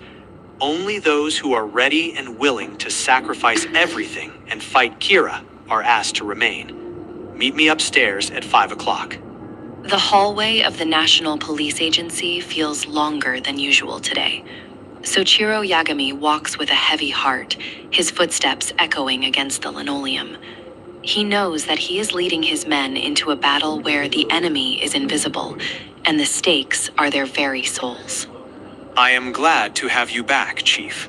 I should say, as many as 5 of you are willing to lay your lives on the line for this case. Just 5. Plus myself, that makes 6. With El and Watari, we are a total of 8 brave individuals. How are we going to do this with just 6 people? There is Watari and we have El, but that still feels like a skeleton crew for a global manhunt. We need to know if El truly has faith in those of us who stayed behind today. I have great faith in those of you who are brave and committed enough to remain. However, I must be honest with you. While I have faith in your courage, I cannot trust the police as a whole. The risk of Kira infiltrating your ranks is simply too high. Just wait a minute. We don't have faith in El either. You say he has great faith in us, but he's the one who stayed hidden while the FBI agents were dying. You ought to know what that means. We are totally exposed while he remains safe. What do you expect? If people say it is El's fault that 12 FBI agents have died, who can deny it? It is not just us. The public doesn't trust you either. People are turning against you, El, and we need more than just words now. We will go after Kira, but we can't work with you if you just order us around without ever showing your face. It is true that a number of criminal psychologists have suggested that El is Kira, or that El has a split personality. We need proof. El would have known the identities of those agents, and then all the FBI agents who entered Japan were killed. The FBI was brought in by El. The fact that he has never shown himself to anyone, and that he is a genius, makes that theory more convincing. Yes, as I said earlier, I have great faith in you. Please keep what is about to happen a secret among the 8 of us. If you want to work with us and help us catch Kira, how about coming here to the task force in person? Huh? What? What is about to happen? El is inviting us to meet him? This is something I never thought would happen in my career. He is finally stepping out of the shadows to face us, but we must keep this meeting a complete and total secret. I would like to meet the 6 of you who have my trust as soon as possible. Do not speak of our meeting or having met me or what we will be doing to anyone who is not in the room now. That includes anybody in the NPA. A proxy? Is that possible? I mean, how do we even know the guy we're meeting is him? From his usual MO, I'd bet he sends a proxy. I'd rather conduct this investigation on our own, without El, if he's just going to keep playing these games. If he's really cracked all those hard cases alone, why would he be willing to show himself now, when we're down to just 6 people? how much help would we be? Well, I trust him, and I really think that to solve this case, we need him. What if we look at it this way? Elle was waiting for this to happen. Elle made it clear from the very start that he would need help from the police to crack this case. He was testing us, seeing who would stay when the pressure mounted. Then we had detectives quit the case, one after the other, and confidential information was leaking out to Kira. There were people in the task force who didn't trust Elle from the very start. So you mean Elle was waiting for the task force to be reduced? Yes, just those who were willing to risk their lives, and who trusted him and could be trusted by him. If we are going to team up with Elle, I'm out. I do trust Elle. I'd like to work with him. Don't worry, I won't try to trail you. I am now in a room in the Imperial Hotel. So Elle did expect something like this to happen. The Imperial Hotel? That's just around the corner from here. Every few days, I will move to a different hotel in the Tokyo area for my safety. I would like the task force office in the NPA building to serve as a front from now on, with my hotel room serving as the de facto center of the investigation. This is a defensive measure to prevent Kira from learning what I look like.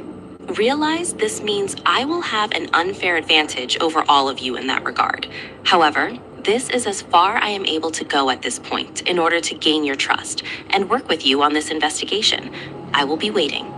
Kira, I think that right now we're even in how far we've closed the distance between us. You've killed the agents, but in doing so, you've shown me your limitations. I can feel you nearby, hiding behind a mask of normalcy, just as I do. So I'll do this. I'll show myself to others as Elle for the first time. But the clue I've managed to get was obtained by sacrificing the lives of 12 FBI agents. 12 precious lives. I will not let their deaths be in vain. Bring it on. You'll definitely move in closer if you manage to find out about this, Kira. Even if I find you, I can't prove you're a murderer unless I catch you in the act or nail down hard evidence. But I will find you. Even if you get a look at my face, you can't kill me without knowing my name. Eliminating those FBI agents has got to have put you on the defensive. What are you thinking right now, Kira? Are you afraid of the net closing in? Go. Yeah, these guys are fighting for real. Humans are hilarious. They set up these elaborate traps and task forces, never realizing that the power of a Shinigami is beyond their comprehension. This game of cat and mouse is getting much more interesting.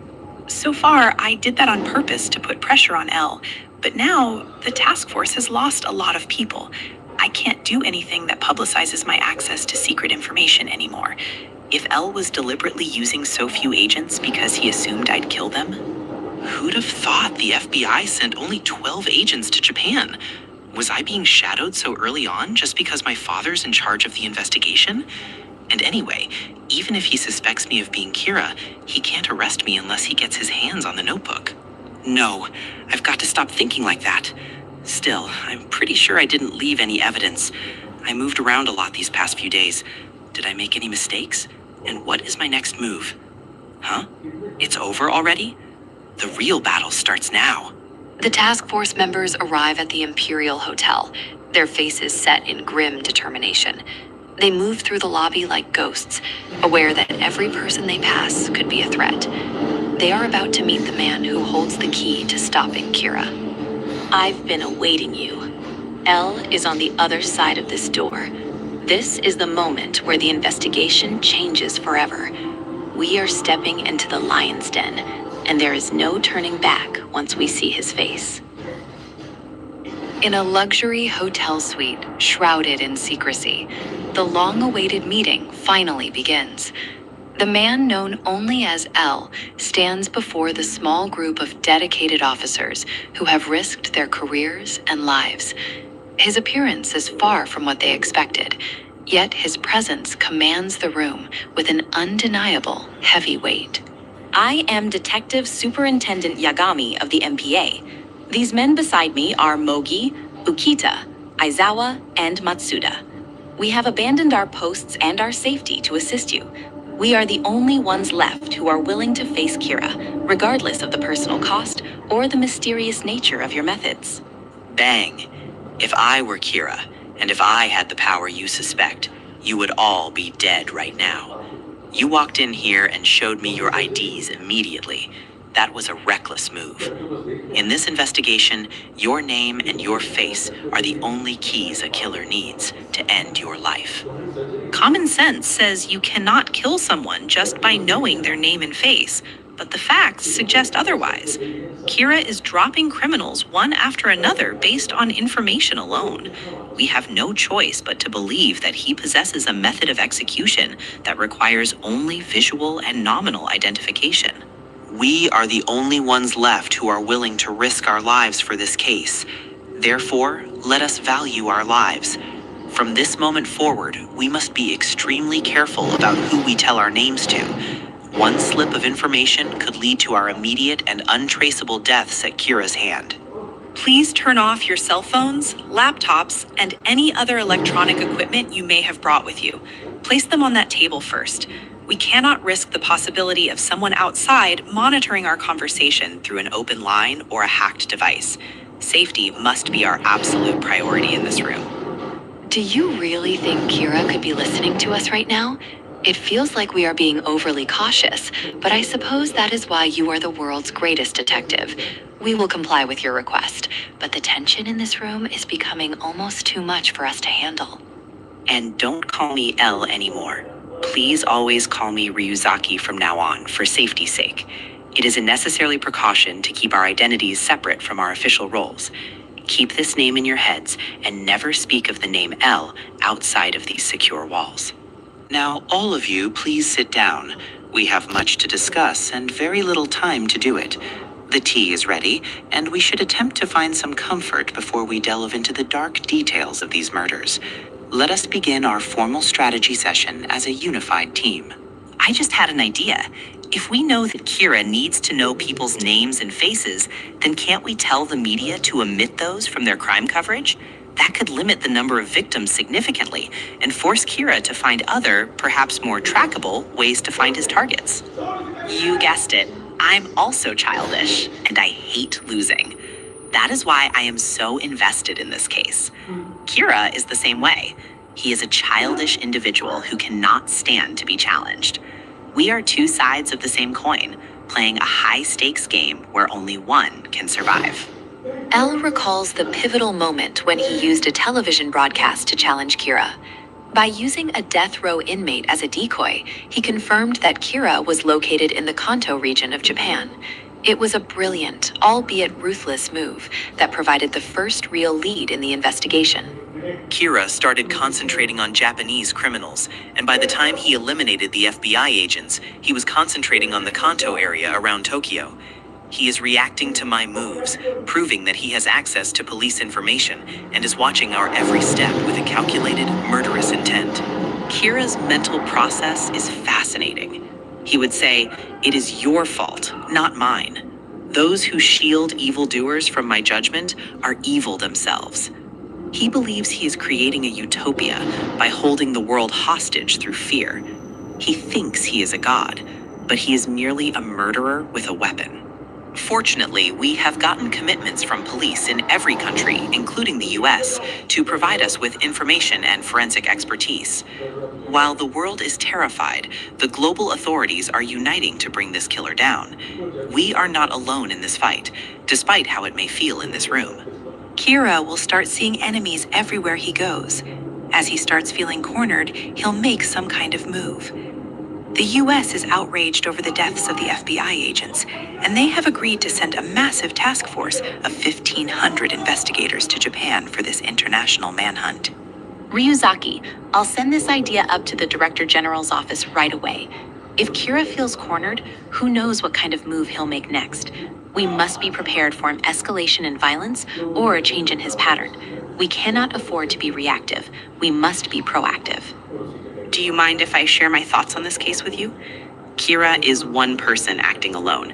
He has access to task force information, which means he is likely someone close to the investigation or someone who can monitor our communications. This is an internal threat as much as an external one. And he can control the time of death, as well as the victim's actions before death to a certain extent. He needs knowledge of his victim's name and face to commit murder. This level of control suggests a power that is far more complex than simple heart attacks triggered by a distance. Now, please keep those points in mind and listen carefully to what I say next. We need to analyze the timeline of the FBI agent's deaths to understand Kira's testing phase. He didn't just kill them, he experimented with them to find the limits of his extraordinary and terrifying power.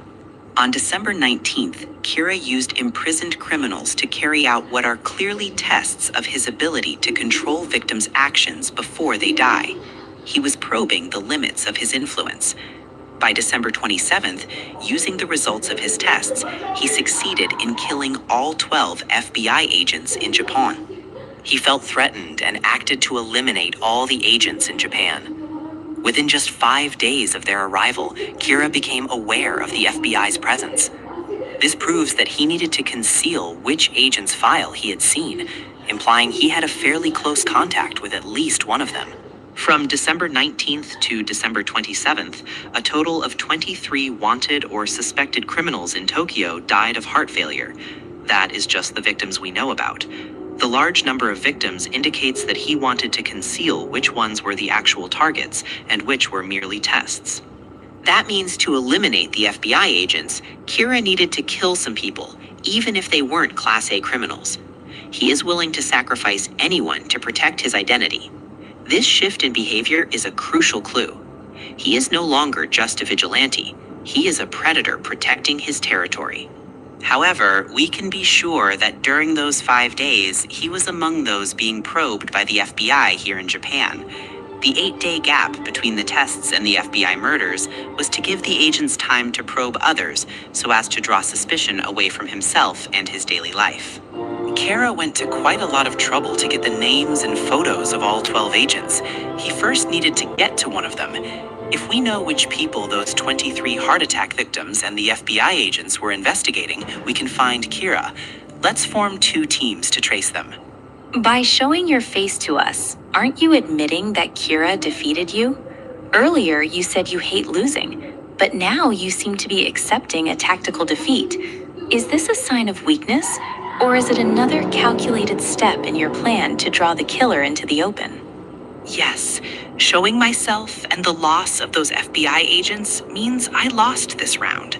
But let's show him, those of us who are risking our lives, like yourselves. This is the first time I've staked my life on a contest. I'll win in the end.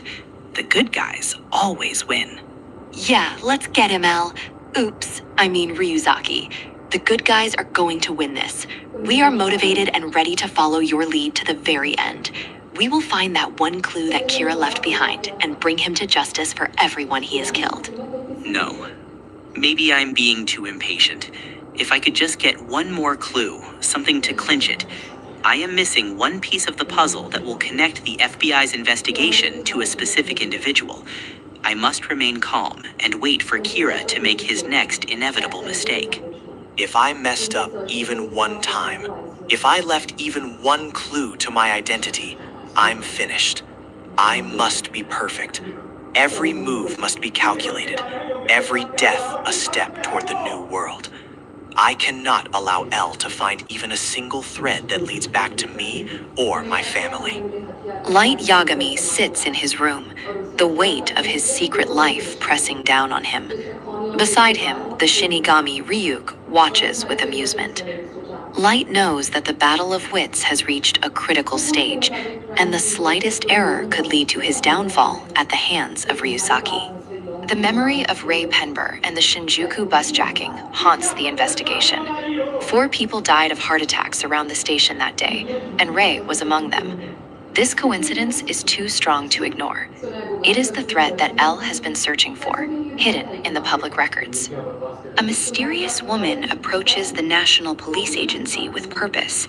She is Naomi Misora, a former agent with a personal vendetta and a sharp mind. Her arrival signals a new variable in the game, one that neither Kira nor L may have fully anticipated, as the shadows deepen around them. In the shadows of the National Police Agency, a lone woman stands with a terrifying realization. She knows that Kira's power extends far beyond simple heart attacks. The wind whips through her dark hair as she prepares to challenge a god, unaware that the deity she seeks is closer than she thinks. The names of the fallen are etched into the pavement of my mind. Each one was a necessary sacrifice for the new world I am building. They call it murder, but I call it justice. Soon, there will be no one left to oppose the peace I have decreed. Say you, honey, could you please take your father some fresh clothes? He has been working so hard at the station lately. Light, are you heading out? You have been so diligent with your studies. I hope you are taking a moment to breathe and enjoy your youth. That is okay, Mom. I will go for you. I was planning on heading towards the station anyway to drop off some notes. Besides, the walk will do me good. I told you I was going out with a friend today, so just leave a little early. Are you sure, Light? Your entrance exams are coming up soon, and the pressure must be immense. I do not want you to worry about family chores when your future is at stake. You have always been such a reliable son, the pride of this entire household. Don't worry, Mom. Placing first on the practice exam multiple times has given me plenty of confidence. I am only going as far as the reception desk to snoop around the task force office. I need to know exactly how much they have uncovered about Kira's methods.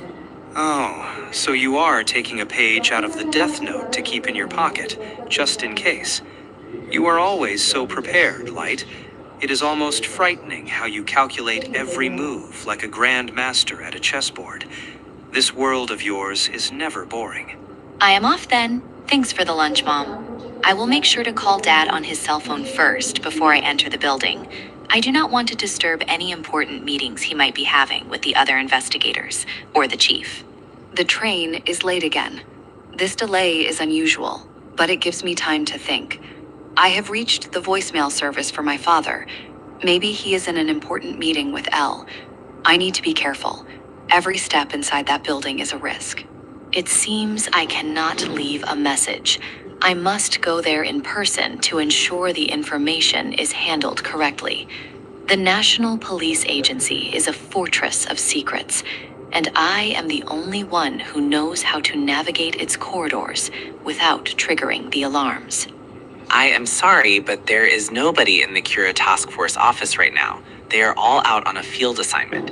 You cannot leave a message for the chief here. It has to be in person. Please follow the standard procedure for all visitors. Who is that woman? She is being very insistent with the staff about seeing someone from the task force. There is an intensity in her eyes that suggests she knows something critical. I need to find out who she is before she talks to anyone else. Oh, hello. It is nice to see you again. I brought my father a change of clothes, but I guess he is not here. I am Light Yagami, the son of Detective Superintendent Yagami. Can I help you with something? You seem quite distressed by the receptionist's answers. I write my name here, correct? I'm sorry, I'm just a bit overwhelmed. I remember you now. You helped solve that insurance money murder last year, didn't you? You were on duty that time too. It is a relief to see a familiar face here. Are you trying to solve the Cura case too? I am on the right track myself. I may be able to beat Elle to it.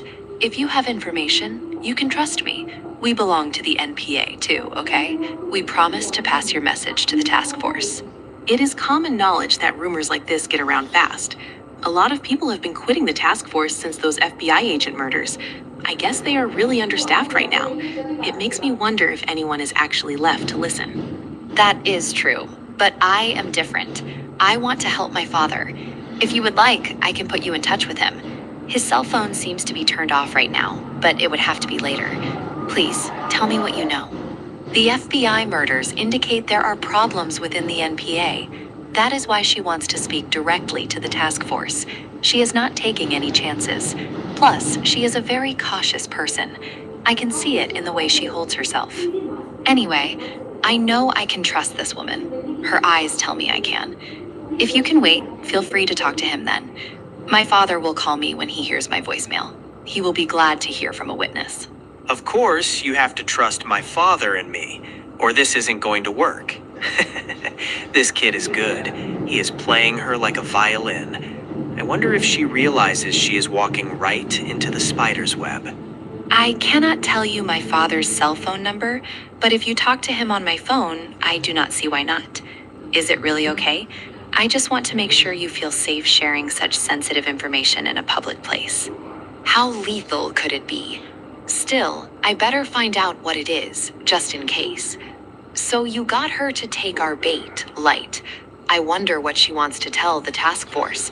It could be lethal to your plans if she is right. This is no good. The NPA building is filled with security cameras. If I do anything here, it will be recorded and analyzed by Elle. I need to get her outside, away from the prying eyes of the surveillance state. The way I figure it, Kira has far greater powers than people think. I have noticed it too. That is amazing, but this isn't the place to be. You have noticed that too? That is why I am here. Let's step outside. I always prefer walking around outside when I don't want anyone to hear what I am saying. I don't mind at all. I hope you don't mind. It is much more private out here, away from the hum of the electronics and the guards. Would you mind telling me your name? I am Light Yagami. You write the kanji for moon and read it light. Unusual, isn't it? And Yagami is written with the kanji for night and God. It is a name that carries weight. I'm Shoko Maki. The sho is the kanji for shine, and ko is child. Maki is written with the kanji for between and tree.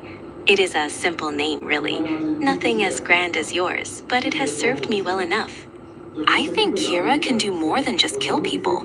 It seems to me he can control their actions before they die. Yes, he can control what people do before they die. That's what I think. I didn't realize anybody else had. Who is this woman? Kira can kill people using means other than heart attacks. If my analysis is right, she has figured out the core mechanic of my power. This is dangerous. I need to know exactly how much she has deduced. He can kill people using means other than heart attacks? I never thought of that myself. But if you're right, the murders Kira wants to keep secret would be committed with those other means. Exactly. Someone you know met Kira? I'm pretty sure someone I know met Kira. Sorry, it's just that you'd have a pretty hard time convincing the police of that. I know, but if my hunch is correct, Kira was on that bus. He told me he got mixed up in a bus jacking. That's why I want to explain my reasoning to the task force in detail. But if your friend actually met Kira, shouldn't he or she be the one talking to the task force? He can't do that. He was one of the FBI agents who was killed. You mean an FBI agent who met Kira? He was also my fiancé, Ray Penber. The name hits me like a physical blow. She is connected to the very man I eliminated on the subway. This is no longer a random encounter. Yes, that's why I won't rest for a moment until the police arrest Kira, and I'll do everything in my power to help them. I was just shocked to hear that your fiancé was Ray Penber. What's the matter? Is everything all right? The bus jacker was a killer, wanted for holding up a bank 2 days earlier. He died when he was run over by a car. 8 hours before that, another wanted criminal tried to rob a convenience store and was stabbed to death, and died at the scene in accidents. That's highly unusual. And during those 8 days, more than 20 people with some link to crime, including petty criminals, died in Tokyo of heart attacks. 8 days after the bus jacking, my fiancé and his colleagues all died. But after the FBI agents died, this spate of deaths abruptly stopped. My fiancé and the convenience store robber and the bus jacker were all used by Kira in order to murder the FBI agents in Japan. I'm convinced of it. And the bus jacking was a ruse for Kira to get information on the FBI from my fiancé. And that's how you figured out Kira can use other means to murder people? The robber and the bus jacker both died from causes other than heart attacks. No, Kira for sure controlled the bus jacker. I know it. That seems like a big leap to me. Ever since I heard about that bus jacking, it nagged at me. He showed his FBI ID to another passenger. He said he had no choice. So I casually asked my fiancé about it later. He was on a top secret mission, which was unknown to the Japanese police. He was under strict orders not to show anyone his ID. He made me swear I wouldn't mention this to anybody. So you're saying that Kira made the criminal hijack a bus to get your fiancé to reveal his identity. Your deduction is based on facts known only to you, and your emotions over losing your fiancé led you to this conclusion.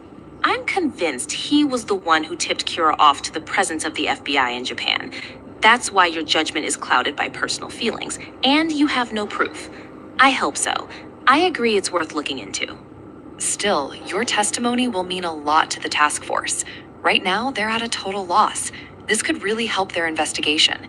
And if what you say turns out to be right, I agree with you that they'll be able to catch Kira. Because if you are right, Kira was the person your fiancé showed his ID to on the bus. This Shinigami may not be on my side, but it looks like another god is. If this woman had told... Light watches the woman walk away, his mind racing with the cold necessity of her death. He knows that if she speaks to the police, his identity as Kira will be exposed within days.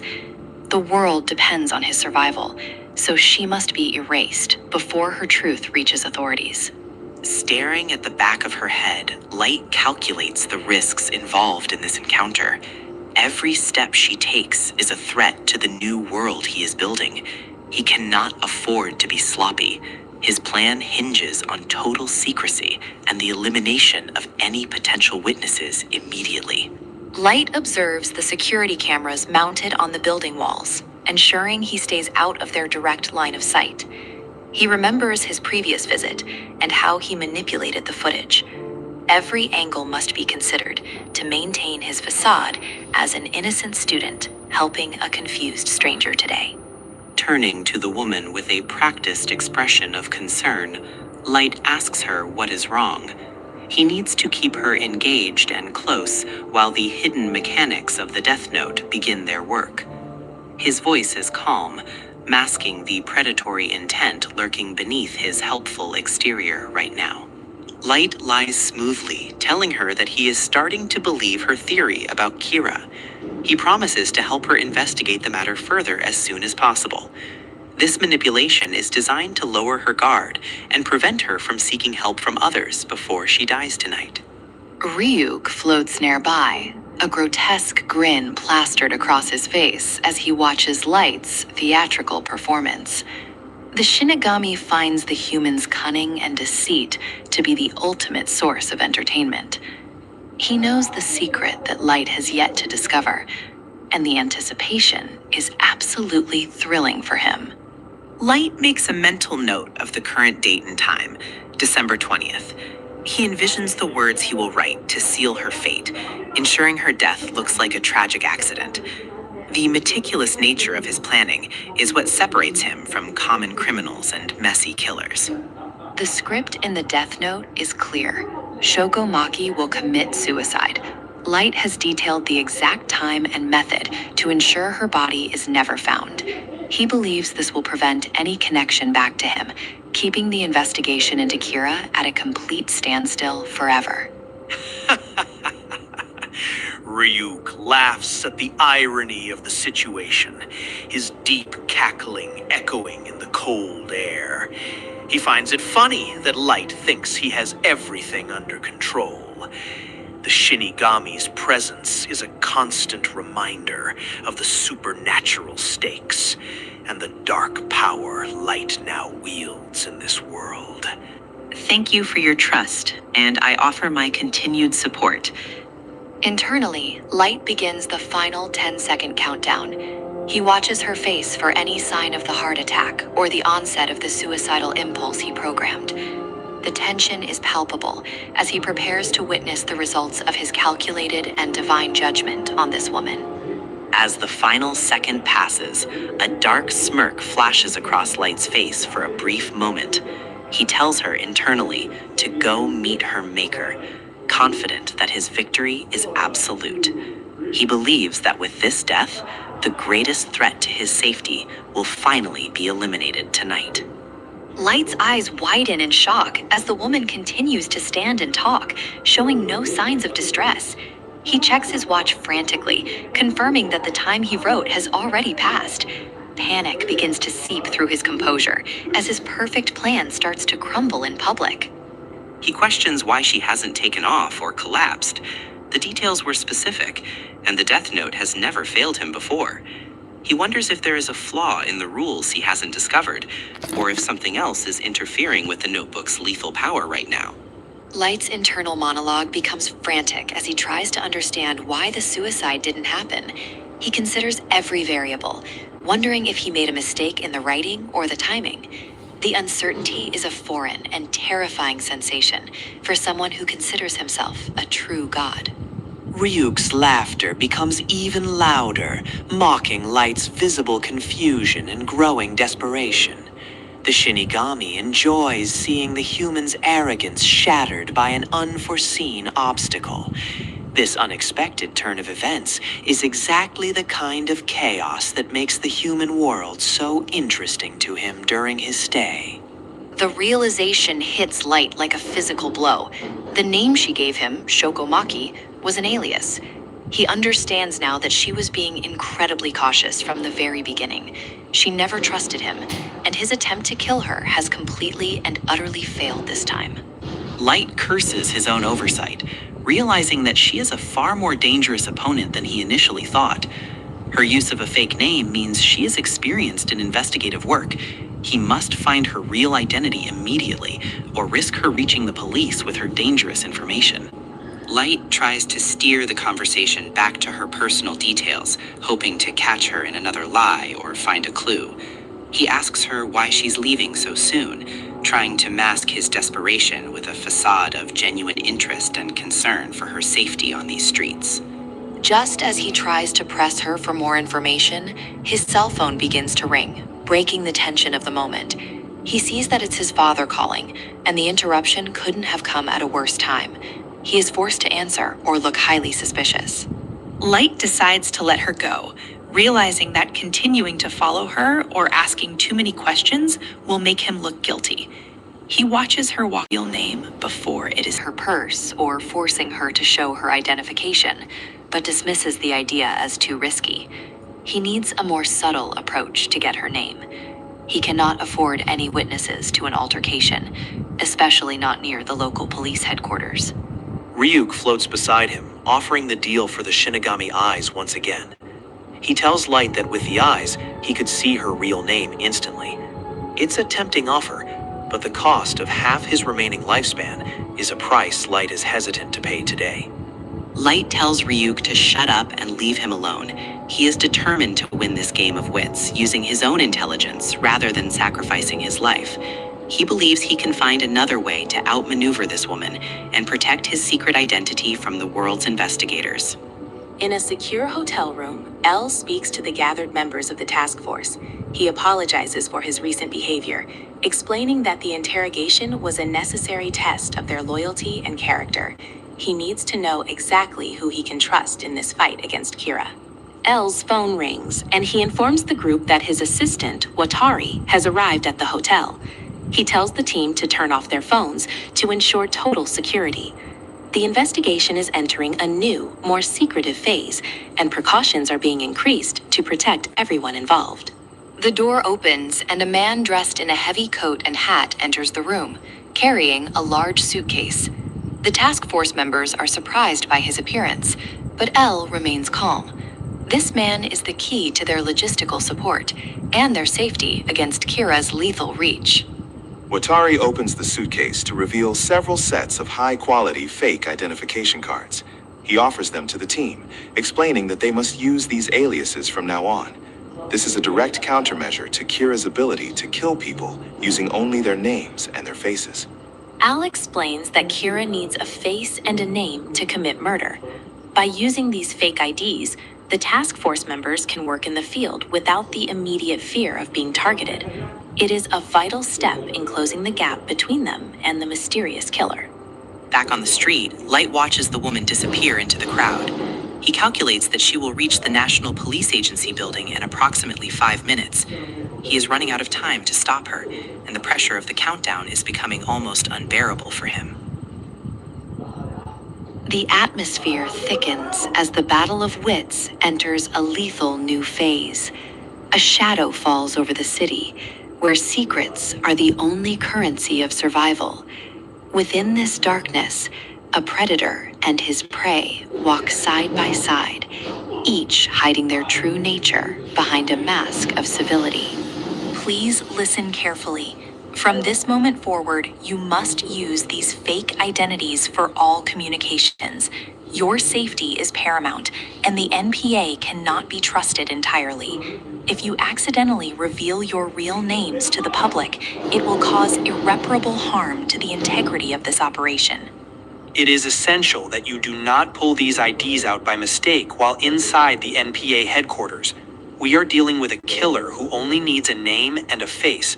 One slip-up is all it takes for Kira to end your life. Do you all understand the stakes? One more thing. Please ensure you wear these belts at all times. They are not merely for aesthetics. There is a sophisticated transmitter embedded within each buckle. It is a lifeline that connects you directly to us, ensuring we can locate you in any emergency situation that might arise. A transmitter inside the buckle? This is incredible. It feels like we are part of a top secret squad from a spy novel. If the public knew the NPA was using this kind of technology to hunt Kira, they would be stunned. We really are El's elite strike team. If you push the buckle with sufficient force 2 times, your cell phone will ring immediately. This is a signal that Ryuzaki needs to contact you, or that you are in immediate danger. We will check in every morning at the task force office to maintain tactical synchronization. Aizawa, you will be the one to head out today. The rest of you must stay sharp and wait for further instructions. There is nobody in the NPA office right now, and that is a situation we must rectify. We cannot leave any opening for our adversary to exploit. If someone from the task force office returns and she speaks to them, Kira is done for. I have less than 3 minutes to get her real name and eliminate her. I cannot afford a single mistake. I must move now, or I lose everything I have built. I just have to keep talking. It has to sound natural, like I am truly concerned for her well-being. I need to find an opening to get her name without raising her suspicions.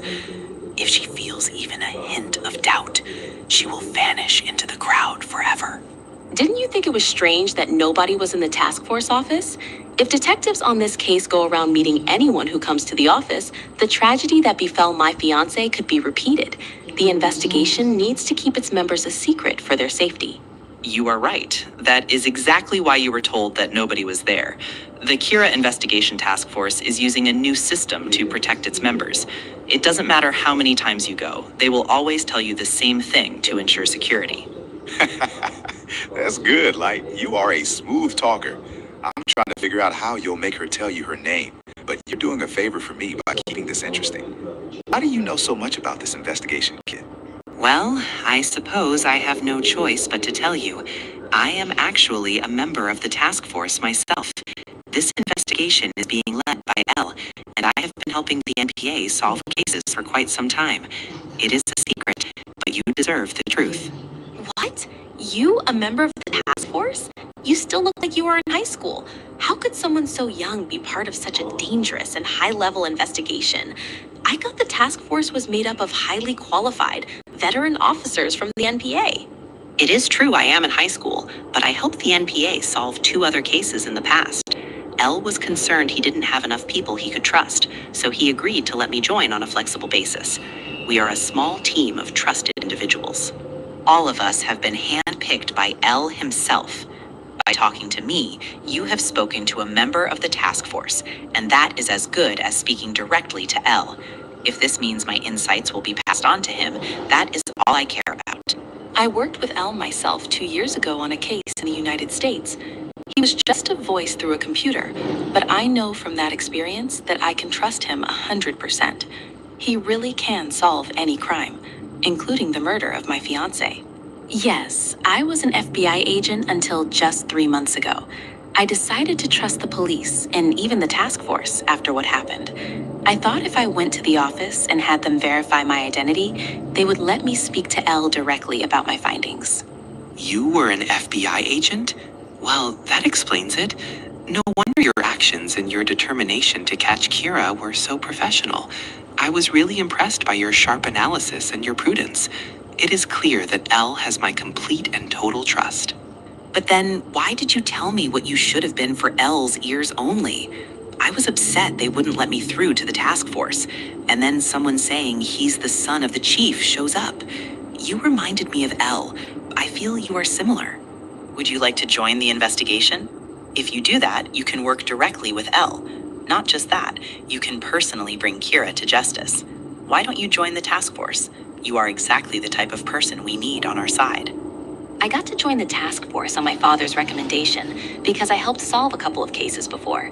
But they can't take just anybody. All you need to join us is proof of your identity, the recommendation of a task force member, and Elle's permission. With your background as an FBI agent, you'd be perfect. You've even worked with Elle before. He already trusts you. It's got to be some kind of fate that we met like this today. I'll give you the recommendation you need to join the task force immediately. I was supposed to move permanently this spring, after we got married. But now that my fiancé is dead, I have nothing left to lose. I want to get Kira. It's the only thing that matters to me anymore. I will join you if you truly think I can help. Great, we're getting there. Retreat just a little more. But you're still a beautiful young woman, and this is a very dangerous investigation. Are you sure you're ready for this? Kira is a monster who kills without mercy or hesitation. Please let me join the investigation. Oh, yes? Gladly. If you could just show me some form of identification? Well, the name I gave you earlier wasn't my real name. I'm very sorry. I was being cautious, but I see now that I can trust you. In fact, it's better than okay. I should have done the same. You were ahead of me there. If you weren't taking any chances and keeping your name a secret, I'd say that's even further proof of your eligibility. Is a Japanese driver's license good enough? God, this woman is stupid. I can't believe she fell for this. If she hadn't insisted on the task force and just talked to the police, Kira would have been caught. Instead, now she saved his life. Naomi Masora, from September 2001 to October 2003 in the FBI. What a pain. Writing this all out again for the same damn woman. Shoko Maki, suicide. Naomi Misora, suicide. Starting at 1:25 p.m. on January 1st, 2004, thinks only of how best to commit suicide in such a way that nobody will find her body. Why do you keep looking at your watch all the time? Is there somewhere you need to be? You seem very focused on the seconds ticking away. Did I say something wrong, or are you just anxious to get back to the headquarters? Oh, my watch? That's because I am Kira. It is exactly 1:25 p.m., Naomi. The time I wrote down for your final act has arrived. You won't be joining the task force because you'll be too busy finding a quiet place where you can die alone. Huh? What do you mean? Kira, you can't be. Why are you saying these things? My body feels cold. What did you do to me? I was supposed to help Lei. I was supposed to avenge Rye. This can't be how it ends. There's something I have to do. What's the matter? Didn't you want to talk to my father? Hey, my father's phone is back on. You could tell him everything right now. But I think you'll find that you have nothing left to say to him. No, I have nothing to say to him. Goodbye, Light Yagami. I have to go now. I need to find a place where nobody will find me. It's time for me to go to sleep. Goodbye to this world that took everything from me. Suicide is a valid cause of death. Basically, all humans are thought to possess the possibility to commit suicide. It is therefore not something unbelievable to think of. Whether the cause of death is a suicide or accident, if it leads to death, the person will simply die. The atmosphere in Tokyo is thick with invisible tension as the secret war between the world's greatest detective and the self-proclaimed god of the New World escalates. L sits in his characteristic crouch, holding a mobile phone as if it were a fragile artifact containing the world's secrets. These phones are driving me absolutely crazy. Every single line in the National Police Agency is ringing off the hook with nonsense. How do they expect one person to deal with all of this? It is like the entire city has lost its collective mind over Kira today. Listen to this one, Chief. This caller is whispering that he thinks he might be Kira, but he sounds like he is just looking for attention. Another one claims he saw a giant shadow in the sky. We are drowning in false leads, while the real killer remains completely invisible. If you really were Kira, why would you call the Special Investigation Headquarters instead of just going to your nearest police station for questioning? The logic is completely missing. I cannot wait to get back to the real headquarters, where we can actually do some proper detective work. Ryuzaki, we have compiled all the security camera footage we could find from the day Ray Penber died. We were lucky to find this much. It shows Penber at various points, including a Ginza department store and a platform on the Yamanote line before his sudden heart attack. This footage is interesting. He enters through a turnstile on the west side of Shinjuku Station at 15:11. That matches the timestamp printed on the back of his pass perfectly. But look at his expression. He seems focused on something just out of the camera's narrow frame. He gets on the train at 15:33 and dies the moment he gets off at 16:45. He traveled in one full circle on the Yamanote line loop, which takes exactly an hour. He was on there for an hour and a half, but no other ticket was found on him. I suppose we could say the reason any of the agents acted strangely that day is because Kira can control people's actions right before they die. Look at his left hand on the platform. At the turnstile and on the platform, he is definitely holding a manila envelope. There was nothing like an envelope found on his body, which means he must have left it on the train or it was taken. This is the last known image of Ray Penber alive. It was taken at 15:21, just 8 minutes after he boarded the subway car. It looks like he is desperately trying to look into the train. Even if he was shadowing someone, this image is not clear enough to identify who it might be. Why would Kira bother going there? He figured out we would look at the cameras and took the risk. You have spent 4 whole days writing names into the Death Note light. You have hardly slept at all. You just keep scribbling away in that little book of yours. Are you okay? A bigger concern for me is that it definitely works if the data's set. Put simply, Ryuk, suppose I went into the hospital. I do not want people saying, the moment Mr. Yagami's son went into the hospital, criminals stopped dying. I have scheduled these deaths weeks in advance to ensure there is no suspicious correlation with my schedule. I need to make sure this computer is clean, no matter who looks at it. The fact that nothing has happened to me yet is proof that Naomi Misora acted exactly as I wrote in the note. She committed suicide by the afternoon of January 3rd, leaving no evidence. Anyway, now that Ray Penber and Naomi Misora are dead, even if it emerges that I was on that bus, it should not place me under suspicion. Nobody knows about our date at Spaceland. It was our little secret, and now that secret has gone to the grave. While Chief Yagami and Matsuda-san concentrate on what Ray Penber was up to, you keep searching for connections between the 12 FBI agents and those heart attack victims. All right, tell him the number for line 5. Ryuzaki here. Who is on the line with information? Yes, our daughter Naomi Misora was engaged to be married to Ray Penber. Ray Penber's fiancé? I have heard that name before. Naomi Misora joined the FBI in September 2001 and attained the rank of special agent with unusual speed. She was a top-tier investigator. Well, we called her the moment we heard about it on the 25th and told her to come home. But then after what happened on the 27th, she said she wanted some time alone to think things over. She's in danger.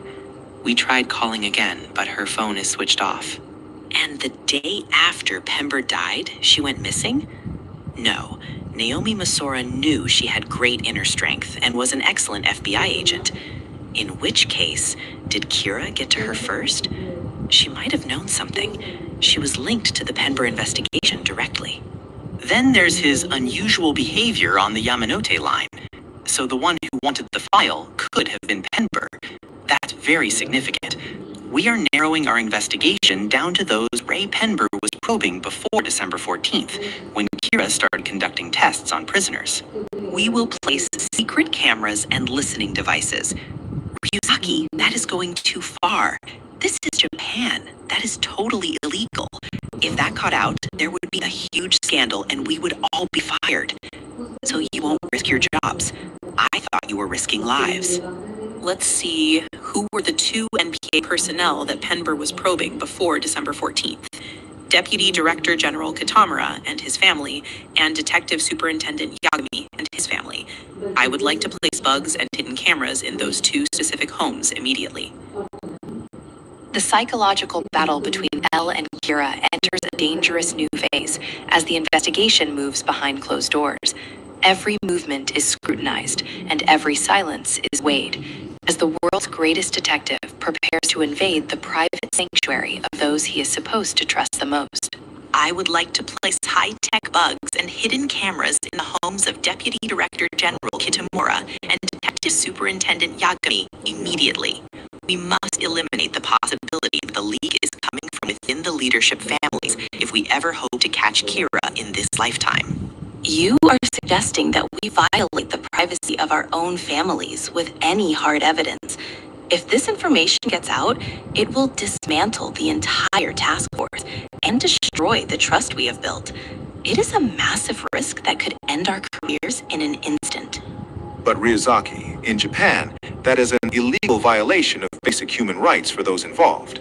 We cannot simply barge into the homes of our superiors and set up surveillance just because we have a hunch. There are protocols and laws that we are sworn to protect. Ryuzaki, I need you to be honest with me right now. What is the actual probability of Kira being a member of one of those 2 specific families? Is there a reason you are focusing your entire investigative power on our private lives and our children specifically? Statistically speaking, the probability is currently at 10%, though I suspect it might be closer to 5. No investigation has turned up anything close to a suspect so far, so even a 5% lead is better than the nothing we have found in the streets. Only 5%? You are willing to put us through this extreme scrutiny for a 5% chance? This is a heavy burden to ask a father to carry, knowing that his own family is being watched by cameras while they sleep and live their daily lives. I understand the weight of this request, but there are no other ways to confirm my suspicions about the information leak. We must be thorough. If you are truly innocent, then the cameras will simply prove that fact to me once and for all within a week. I find it extremely galling, to say the least, to have my own family placed under suspicion like this by my own team. However, if this is what it takes to find Kira, then so very well. Go ahead. You have my permission to proceed tonight. Thank you, Chief. That is exactly what I plan to do starting tonight. I insist you go all the way. I want bugs and cameras in the bathrooms, hallways, and every single inch of the house, so that absolutely nothing is missed during our monitoring phase. Chief Yagami, are you serious about this? Do you really understand what that means for your wife and daughter? They will have no privacy at all. Are you really okay with strangers watching them in their most private moments, just for this investigation into Light? I am fully aware of what this means for my family. Now just shut up and do your jobs. If we do not do this thoroughly, then the meaning of this sacrifice is lost. We must catch Kira, regardless of the personal cost to my own household. As a courtesy to Yagami-san, the surveillance of his home will be carried out by him and myself only, while the rest of you take turns doing the following. 2 people keep watch over the Kitamura house. We will focus exclusively on the Yagami residence from here. This period may be shortened or extended depending on the circumstances we observe. In either case, I will tell you everything you have to know. I will not extend it secretly. The bugs and cameras will be in place for a total of 7 days. Once the bugs and cameras are in place, we will move over to that hotel for our monitoring. Watari, how long will it take you to get the equipment and monitors ready for deployment? We need to be operational before they return home from school. Outside, the world remains unaware of the internal conflict. It is January 8th, and the crime rate has actually started to go down as Kira's murder spree continues. People believe Kira is doing the right thing, further complicating the task force's moral dilemma in this hunt. See you later, Yamamoto. It isn't too late to send me a New Year's card if you want to make up for forgetting. I guess I'll just head home now and get some studying done. There is no one home, so it should be quiet. I am sorry, Light. I only send cards to girls, so don't expect one from me anytime soon. He is heading inside now. We are watching the monitors. I cannot believe I'm spying on my own son as he enters our front door like this. According to the person who installed the cameras, he is checking if anyone goes into his room while he is gone. He is being very methodical about his movements. Switch to camera 85. Let us see if he does anything unusual once he is alone. There is nothing suspicious about a young man wanting privacy in his own bedroom. It is perfectly normal for a student his age to be cautious about his personal space. I don't see any evidence of Kira's activity here, only my son coming home to study. Hey, Light, since nobody seems to be home right now, how about we play a game of Mario Golf on your console? I am getting bored just watching you walk around. You haven't said a single word to me since we left the school earlier today. I can't talk right now. I have to be careful. Every move I make must be that of a normal student. If I act even slightly out of character, Elle will notice. I need to maintain my composure and focus on the task at hand without distraction. You are not even listening to me, are you? You just keep staring at your books. This is the most boring afternoon I have ever spent in the human world. I thought being with Kira would be a lot more exciting than watching a kid study. I have done it myself for no reason at all. Well, considering he is 17, it isn't all that unusual for him to be private. Oh, and Yagami-san, I hear your son is interested in the Kira case and following it closely. Is that really true? So he is. I didn't realize he went to such lengths. Might there be something in there that he wants nobody to see? He is a bright boy, and it is only natural that he would want to understand the biggest mystery in the world right now. I have hardly been home since the case started. Anyway, all right. I would never divulge confidential police information. Of course not. I did tell my family that I was heading the task force. It was necessary to explain my long absences from the house. Hey, Light, where are you going? What is with the brush off? I am starting to get really annoyed by your silence. You are acting like I don't even exist, and I know you can see me standing right here behind you in the hallway. So, that is why you were ignoring me earlier. There might be secret cameras or microphones hidden around the house. Actually, there are probably both. I could feel the presence of surveillance the moment I walked through the door. I have to be incredibly careful. Huh?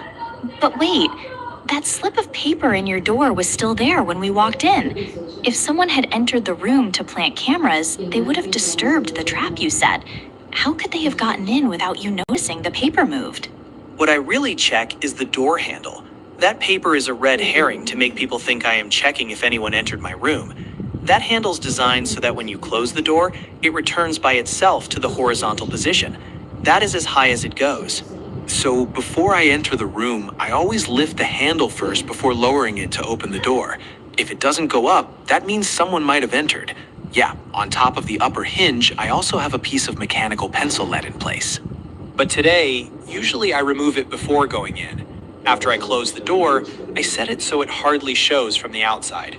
But if anyone opens the door, it will break instantly. It seems my mom or sister entered the room today while I was out. Oh yeah, so that is what you were doing. The handle and the lead prove that someone was in my room. Well, who cares if they noticed the slip of paper? I know they didn't find the death note because my desk wasn't melted today. Yeah, that wouldn't be like your mom or sister. They wouldn't notice the paper. The fact that the paper was put back in place is what bothers me. It means a professional was here, and they are trying to hide the fact that they searched my room. Yikes, I can see you, so it doesn't look weird or anything. But by the way, what about your apples, Light? While I am holding it, they will see an apple floating in mid-air. Well, once it is in my belly, No, my mouth. It will be fine, but If there are cameras in the room and people are watching, Shinigami don't die, so you won't starve to death, right? So I can stop giving you apples, right? I cannot risk a floating apple being caught on a high-definition digital camera feed right now. if I'm deprived, I go into withdrawal. Well, like cigarettes and liquor for humans. I twist my body up like a pretzel and do handstands. Listen, Ryuk, I sent a clue saying, gods of death love apples. So if you need to eat apples, you check for cameras. You, on the other hand, are free to look all over the house, and the cameras won't see you. Well, I have to play the part of a serious student getting ready for college entrance exams. There might be a blind spot where you can eat your apples. So first, locate all of the cameras, if you're lucky. In other words, they see us, but we see them too. But if you cover the lens, it can't serve its purpose. So we need to find the cameras. And until we see that they've all been removed, you and I can't talk. So for that too, I need to know where they are. If the cameras stay there for a long time, I'll just find one and have my dad remove them. But it might be real hard to go without apples, and even harder to be in your room without talking. Okay, a camera hunt. That sounds like a lot of fun. Thanks, Ryuk. You Shinigami are a lot more honest than humans. So let's go, Ryuk. Let's find every single one of those little bugs they planted in your house and get back to our game. Light Yagami returns to his suburban home, appearing to be the perfect student. Unknown to him, the world's greatest detective, L, has begun a silent invasion of his privacy. Every step Light takes is a calculated move in a deadly game, where his life and his vision for the world hang in the balance. Hey, Light, let me ask you one thing first. Are you absolutely sure you're the only person who likes those barbecue-flavored potato chips? This camera hunt sounds like a lot of fun, and I'm ready to see if you can actually find where they have hidden all of those tiny little glass eyes. Yes, Ryuk, it is just as I suspected. My family only eats the plain or sour cream and onion varieties, so these barbecue chips will serve as the perfect decoy for the plan I have in mind. If anyone is watching, they will see a normal teenager enjoying a simple snack. To distract any potential observers, Light has placed a suggestive magazine on his bed, creating a facade of typical teenage rebellion. He knows that Dal will be looking for anything out of the ordinary, so he provides a common vice to mask the supernatural power he wields within the notebook's pages. Ryuzaki, I hate to see my son being watched like this. It feels like a violation of his privacy. He is only 17 years old, and seeing him engage in such normal, if slightly embarrassing, teenage activities makes me realize just how much we are putting him through during this investigation of ours. Oops, I'm supposed to be looking for those cameras, aren't I? I keep getting distracted by how serious you look, Light. This room is filled with secrets, but these humans have planted bugs everywhere. It's almost like they don't trust you to be the saint everyone thinks you are. Yes, Chief Yagami. I have placed bugs and cameras in your house and the deputy chief's home as well. We must consider everyone a suspect, even those closest to the investigation. Please do not tell me that your son is above suspicion simply because he is your family. We must be objective. Light, I found one. It is right inside the air conditioner unit. They were clever about it, but they cannot hide from a Shinigami's eyes. There are so many of them scattered throughout the room that it makes it almost impossible for you to move without being seen by someone. So there are cameras in here after all. L's idea was to track down Kira, and he probably thinks that bugging my room is the best way to catch me in the act. He wants to see how far I will go to hide my true nature from the world. Geez, I was almost tricked by the cover. At the very least, L's investigation has narrowed down the search significantly. He knows that Ray Penber was probing someone in this household, or they wouldn't be doing this. I need to think and act as if I am the only suspect. Wait, that would mean they placed cameras in the homes of everyone Ray Penber investigated. They have likely narrowed it down further than I expected. I need to act now before they find something that links me to the deaths of those criminals. I must be absolutely perfect. It's okay. I have prepared all these magazines just in case something like this happened. I was totally ready for this. It might seem like a desperate move, but I will definitely win this round against Elle. I have already fixed it so that criminals will keep dying for weeks. If that criminal dies today or tomorrow, Elle might suspect me of being Kira. But I will be watching whether I saw those news reports or not. I've already written their names in the death note ahead of time, ensuring the murders continue even while I am under his surveillance. Yo, here's another one. This one alone is enough to cover your whole desktop. Whether criminals are reported in the news now or while you're under surveillance, it doesn't matter as long as the world sees that Kira is still active and moving toward his goal of ultimate justice. Until now, every time a criminal was reported in the news, I eliminated them that day or the next. But if the perpetrators suddenly stop dying while I am not watching TV, then that makes me a suspect as well. I have to find a way to access current news. What if I never turned on my TV or computer, and criminals featured during that time died while I had no way of gaining information about them? He'd have no choice but to conclude that Light Yagami is not Kira. I will show you, Elle, that I am clean. Elle knows that Kira needs to know what his victims look like. If Light can prove he has no access to information, but the deaths continue, the suspicion will shift. It is a high-stakes gambit that requires Light to commit murders right under the noses of the police force. Light, it is dinner time. Why don't you come down and join us? You've been studying so hard lately. Mom made something special, and we'd love for you to take a break and talk to us for a bit, instead of staying locked in your room all night long. Thank you, Sayu. If the news were on right now, my whole plan would go down the drain. I need to make sure I am seen as a normal student. Watching a music program instead of the news will help maintain the illusion that I am not interested in criminals. The whole family, except the deputy chief, is watching Channel 4 News while eating dinner. Aizawa-san, are the Kitamuras watching the news right now? We need to compare the behavior of all our subjects to see if any of them react to the specific reports we are broadcasting. Watari, tell all of the TV stations to run that news special right now. We need to see if Kira reacts to the announcement that Interpol is sending 1,500 detectives to Japan. It is a bluff, but it will put the necessary pressure on him to reveal his hand. Whether or not this news is true, you ran this because you want to see my reaction, Elle. That's the same trick you used the first time with Lynn L. Taylor. You want to see if I am shaken by the idea of 1,500 detectives hunting me down. Those FBI agents were here on a top secret mission, and look what happened to them. If Kira knows about these guys, he is going to get them too, for sure. It seems stupid for Interpol to announce this if they are actually going to send people in to work secretly. Your son is very intelligent, Chief, but it is pretty obvious that Kira figured that out too. He is playing a game with us, and he is very good at it. We need to be even more careful from now on if we want to catch him in the act.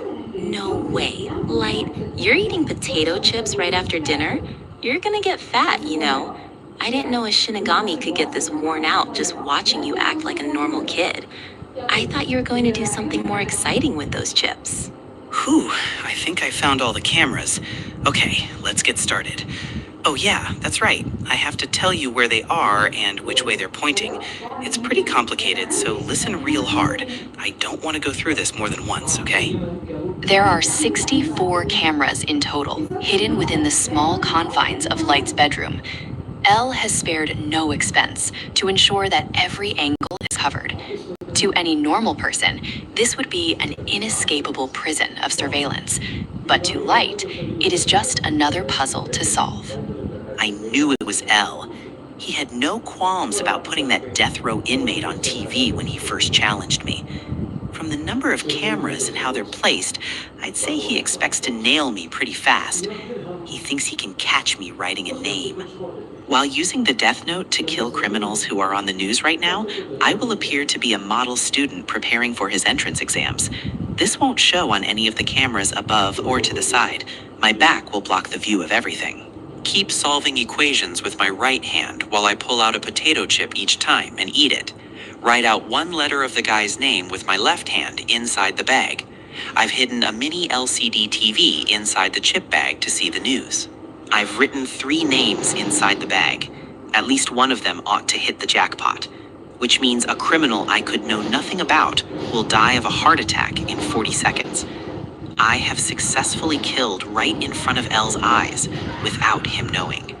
Your son hasn't turned on his TV or his computer once since dinner. He's studying really hard.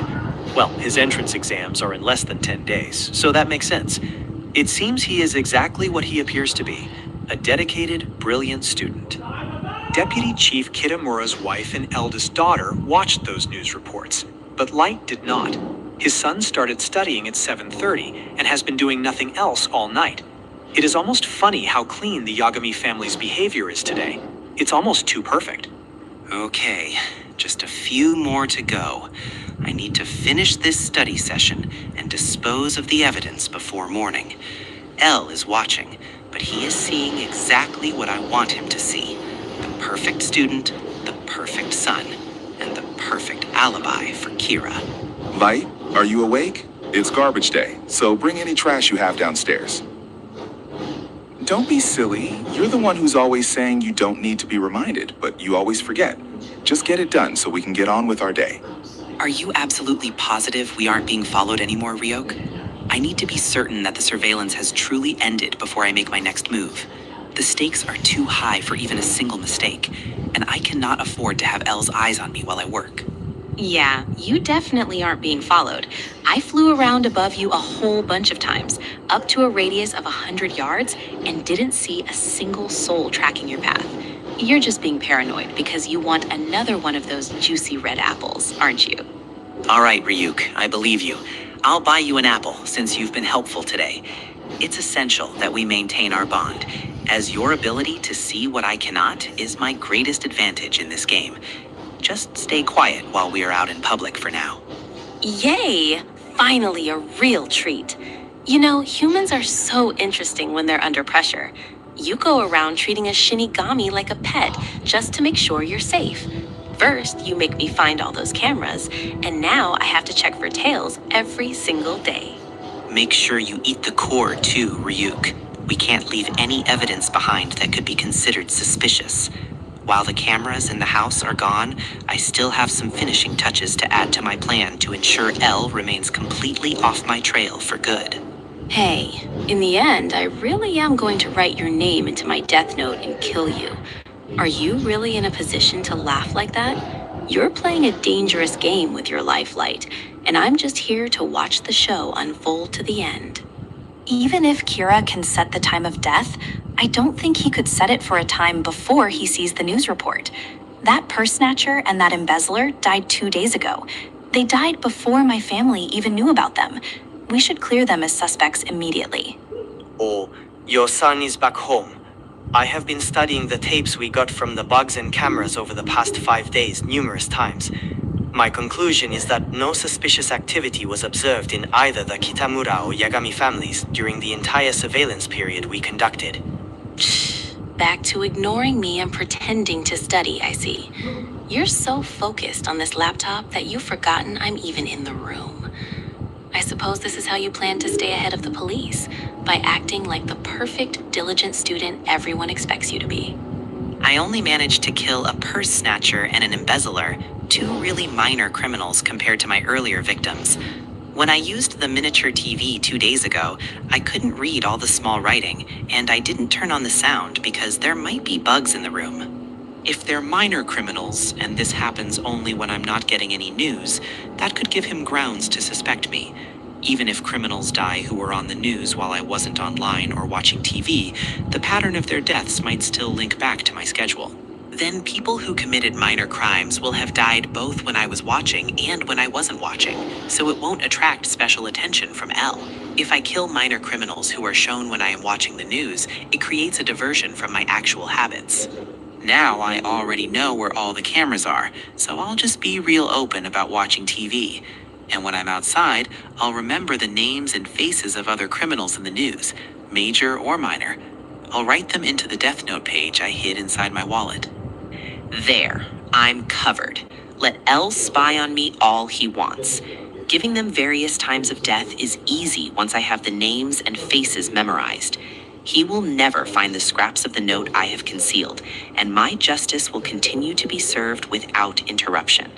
I've studied the tapes we got from the bugs and cameras over the past 5 days numerous times, and my conclusion is that no suspicious activity was observed in the people of the Kitamura and Yagami families. We will remove the bugs and cameras from their homes tonight as planned. Nobody? Well, none of them was on the right track with Ray Pember's targets. I thought we were on the right track, but I guess L was wrong this time. Please don't misunderstand me. I only said no suspicious activity was observed because I wanted to be objective about the facts. We'll just have to put our minds to starting over. Don't give up. All right, so we're back at square one. They're putting criminals to death, as always, without showing us how they do it. Even if one of them is Kira, they simply aren't making any mistakes we can catch. There's a 5% probability that Kira is among those we watched, so you're saying one of them might be Kira after all. But if we can't catch them on camera, then we'll have to call each of them in for questioning. No, even if we do it like that, it's too dangerous. We need to let them know we suspect him of being Kira only when we're ready with hard evidence. First, we need to prepare some hard evidence. We can't just go in blindly without a solid plan to trap him into a confession or a visible display of his power. Let's say all he has to do is imagine it. Would you still expect that any normal human being would exhibit some kind of change in their expression or behavior while killing someone? Even during the time we had the cameras there, murders committed by Kira took place daily. So none of them is Kira? That's the reasonable conclusion. But during that time, everyone in the Kitamura and Yagami families looked the same as usual as they went about their daily lives. Several criminals died of heart attacks right after they were on the news, yet nothing changed. That means Kira's psychological state has already reached the divine level. He's judging sinners without batting an eye. This isn't divine judgment, though. It's the work of some childish killer who's playing at divine retribution. That's all this really is. A child with a god complex. Or was it sacrilege on their part to question divine will? Well, I have no time for those who say the gods are capricious and beyond human understanding. For a god to need knowledge of someone's name and face to kill them is ridiculous. It's a very human limitation. It's someone in either the Kitamura or the Yagami family. If it's one of the people Ray Penber was investigating before December 19th, and I'm definitely going to catch him. The mass murderer we're calling Kira definitely exists. What should I do? Instead, he'll probably find the cameras first. But even if we leave the cameras in place, we can't expect Kira to show any indications of killing anybody. The best thing would be to get him to tell me himself that he's Kira and carry out a murder in front of me. I need to force his hand. Hey, Light, the cameras are gone. All of them. Oh yeah, you think the bugs might still be there? But I will keep going after Kira. That means I'm no longer a suspect. Exactly the way I'd planned. Hey, Light, you listening to me? This is your chance to move. If L is still working with the NPA, then one of the people he's using is my father, which means L and my father probably trust each other a lot more now. My father would never say yes if the relationship between L and the task force was as shaky as it seems. Or did he discuss it with the task force and get my father's permission? Did L install those cameras on his own? Maybe I can use my father to get rid of L. Kira will be one step closer to being like the god of this new world I am creating. January 17th, day 1 of the standard university entrance exams. Light's family wishes him luck as he departs for the prestigious Toho University Testing Center. He remains calm, knowing that his intellectual superiority will easily carry him through the academic challenges ahead, while his secret plan continues. It'll be easier to make time to operate as Kira and to find out more about Elle once I start going to college. Well, it was good to have one less thing to stress me out before the exams. Whew, it sure was a relief to find out the bugs were out of there too. I hate waiting inside, so I was planning to arrive 3 minutes before they start. Got here a bit early. The atmosphere is tense with hundreds of students vying for a future.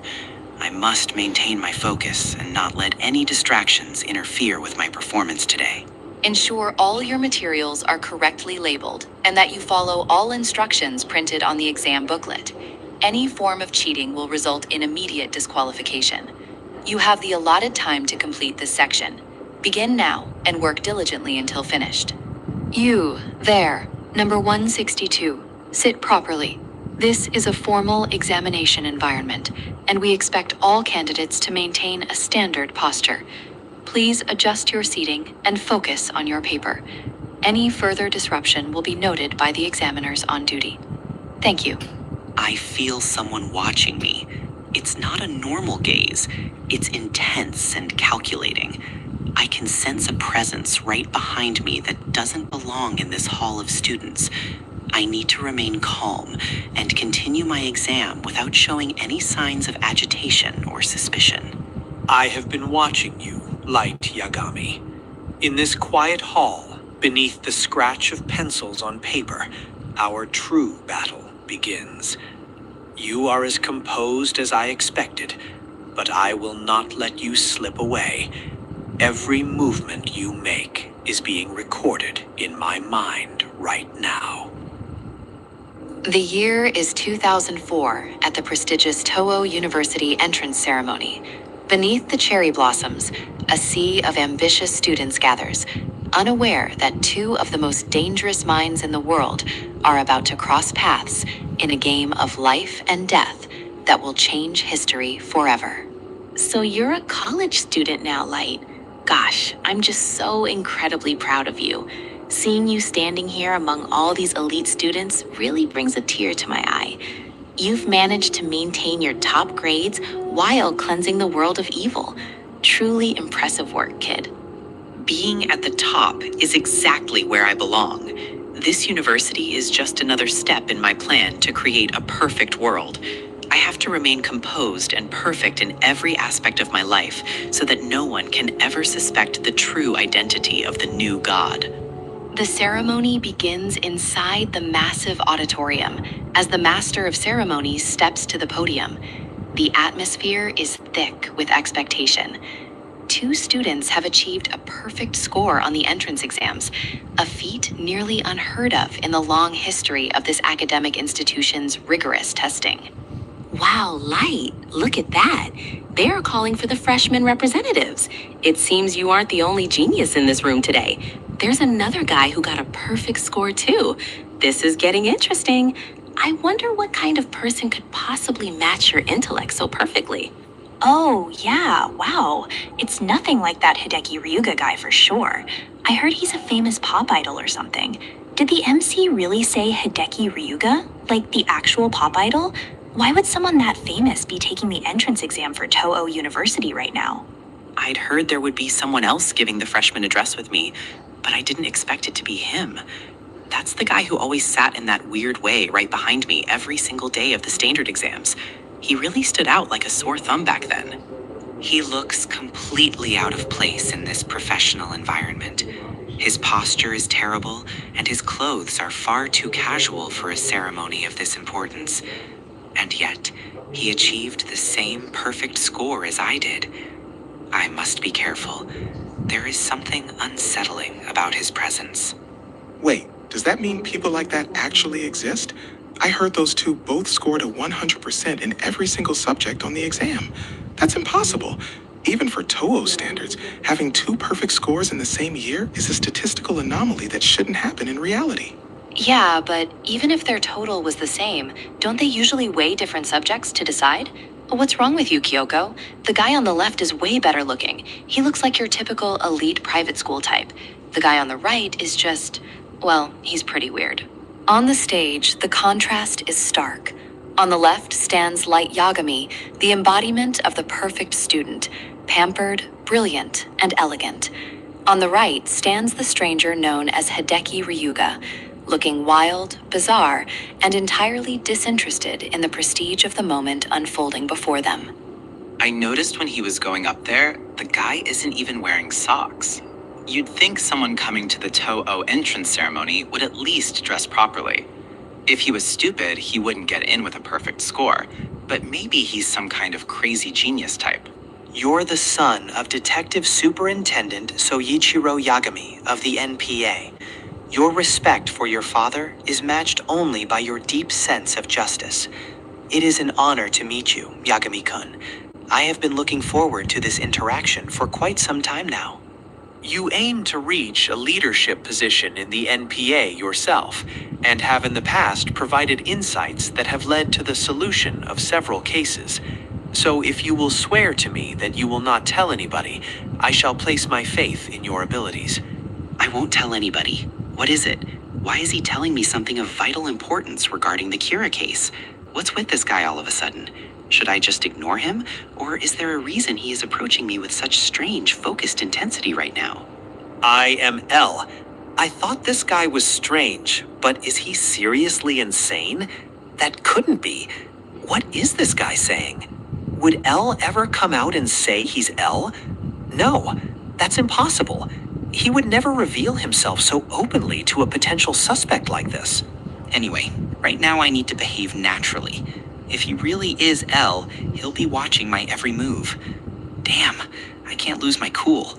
If he's L, then he's probably shown himself to my father as L too.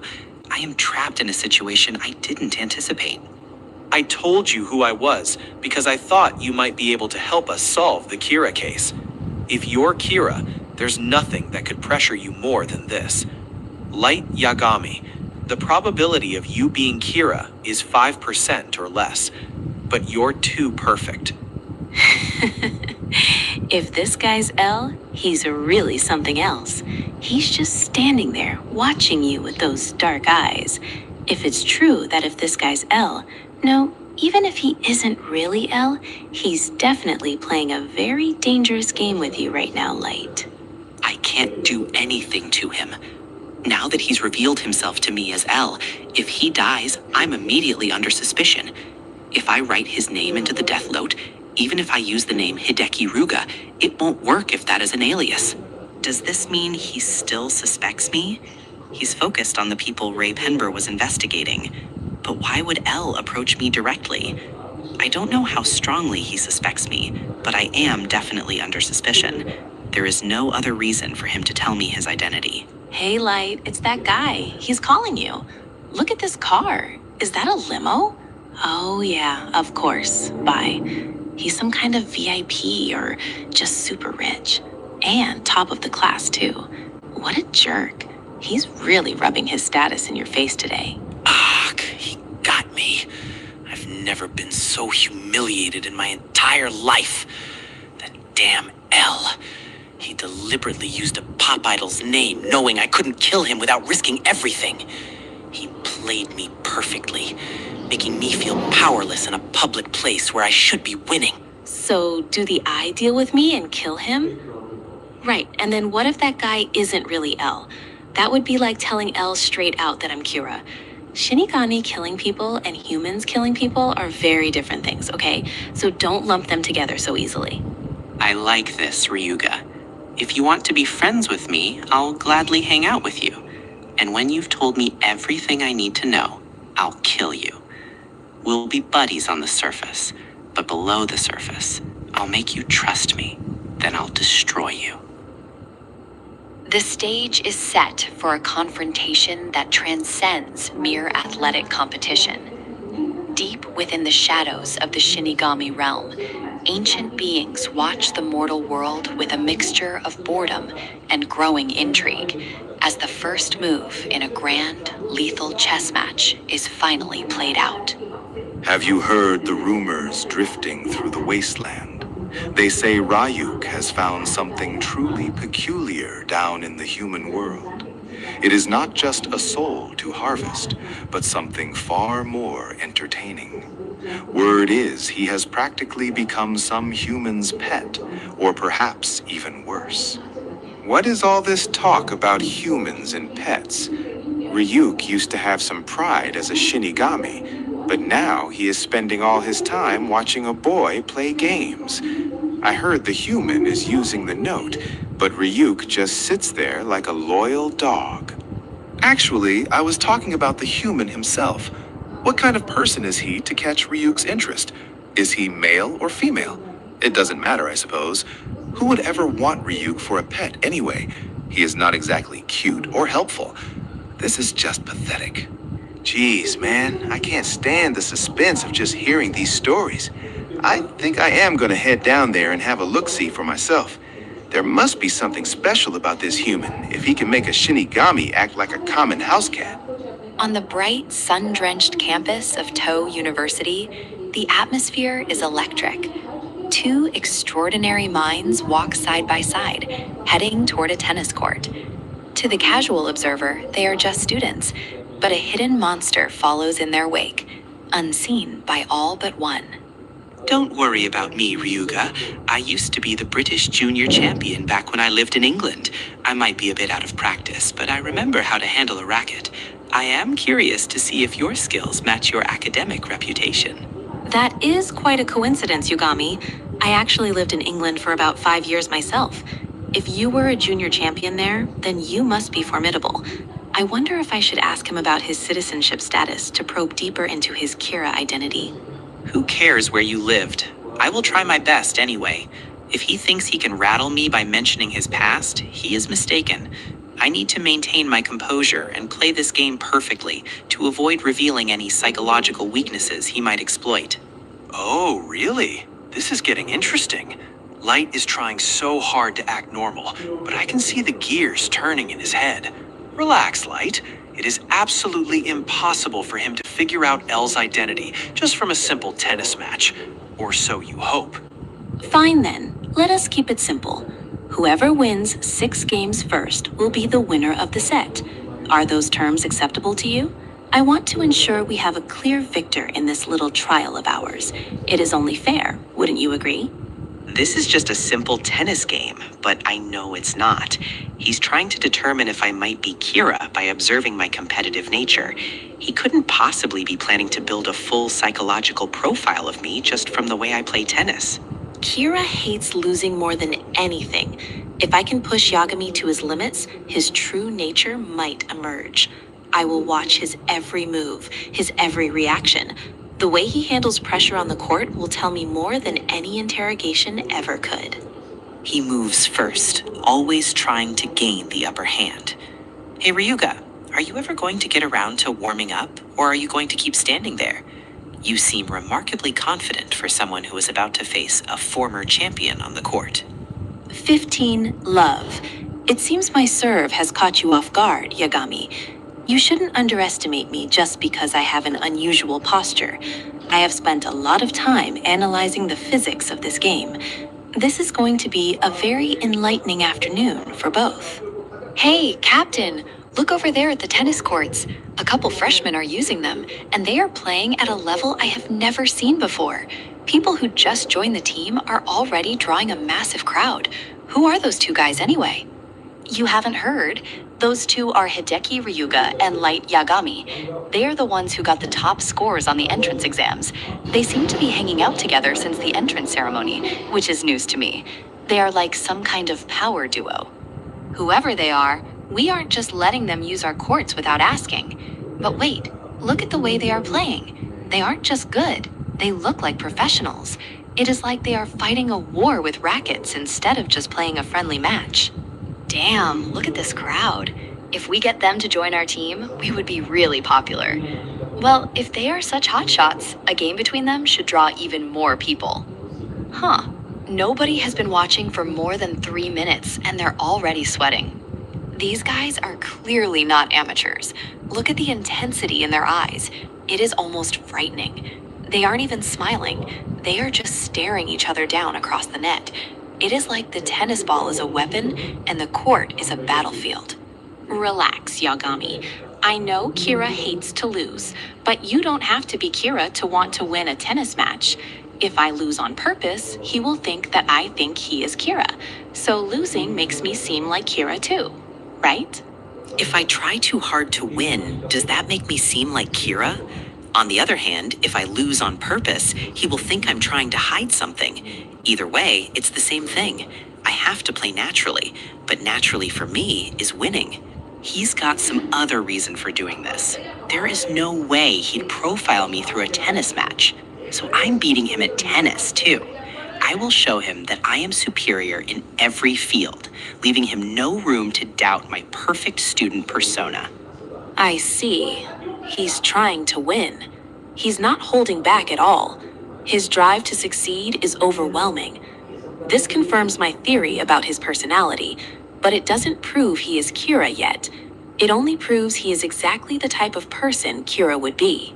Hey, look, you guys suddenly have a referee and linesman too. The whole school is coming out to watch this. The game count is 4-all. This is more intense than the last time I watched a soul get judged in the underworld. Keep it up. I thought I'd heard of Light Yagami before. So, hey, what about Ryuga? Then he's totally holding his own against this junior high champion. In fact, he's even better. When he won in 2000, he announced he was quitting. He hasn't been in a tournament since. Still, I will get them to join the tennis team. On top of entering Toho with 100% scores, they're both great athletes. This is a sick joke. It's as if we pretext really get to know each other by playing tennis. We are playing a dangerous game. The moment we finish this match, he'll bring up the Kira case. He'll try to make Light Yagami say things only Kira would know. But if we're going to talk about the Kira case, it's obvious that Light Yagami would want some proof that he really is L. I told you I was L, saying I thought you might be able to help us solve the Kira case. I'm positive you're going to make use of that. You'll think that by playing this match, I've laid the ground for moving a step closer to you. Let's see. If he shares details of the investigation with me, that'll give Kira an advantage. At the same time, gaining such information will reduce the risk of Light Yagami saying something only Kira would know. So what you're going to suggest to me is to meet L. What you're going to suggest to me is that we should go to the task force headquarters together. Whoever makes the first move wins. You can't ever win if you're always on the defensive. To win, you have to attack. That is the final truth. The final rally is a blur of motion and power. Light Yagami pours every ounce of his frustration and brilliance into a single, decisive strike. The ball streaks across the court, a physical manifestation of his will to dominate his opponent and escape the trap being set. Set! Won by Light Yagami 6-4. What a match! That's the first time I've played for real in ages, Ryuga. You beat me, Yagami-kun. You really are as incredible as they say. It was an honor to share the court with you today. Well, you just beat me, so you can ask me anything you want. How about getting a drink? I think we're both thirsty, and there's something I want to ask you too. The truth is, Yagami-kun, I still suspect that you may in fact be Kira. If you still want to ask me, knowing that, go right ahead. I have nothing to hide, and your suspicions are merely a reflection of your own obsession. Let us see where this conversation leads, Detective.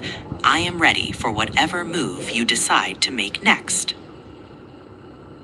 The world of the Shinigami is a desolate, rotting landscape, where time itself seems to have expired. Ryuk, the bored death god, watches the human realm with hungry, bulging eyes.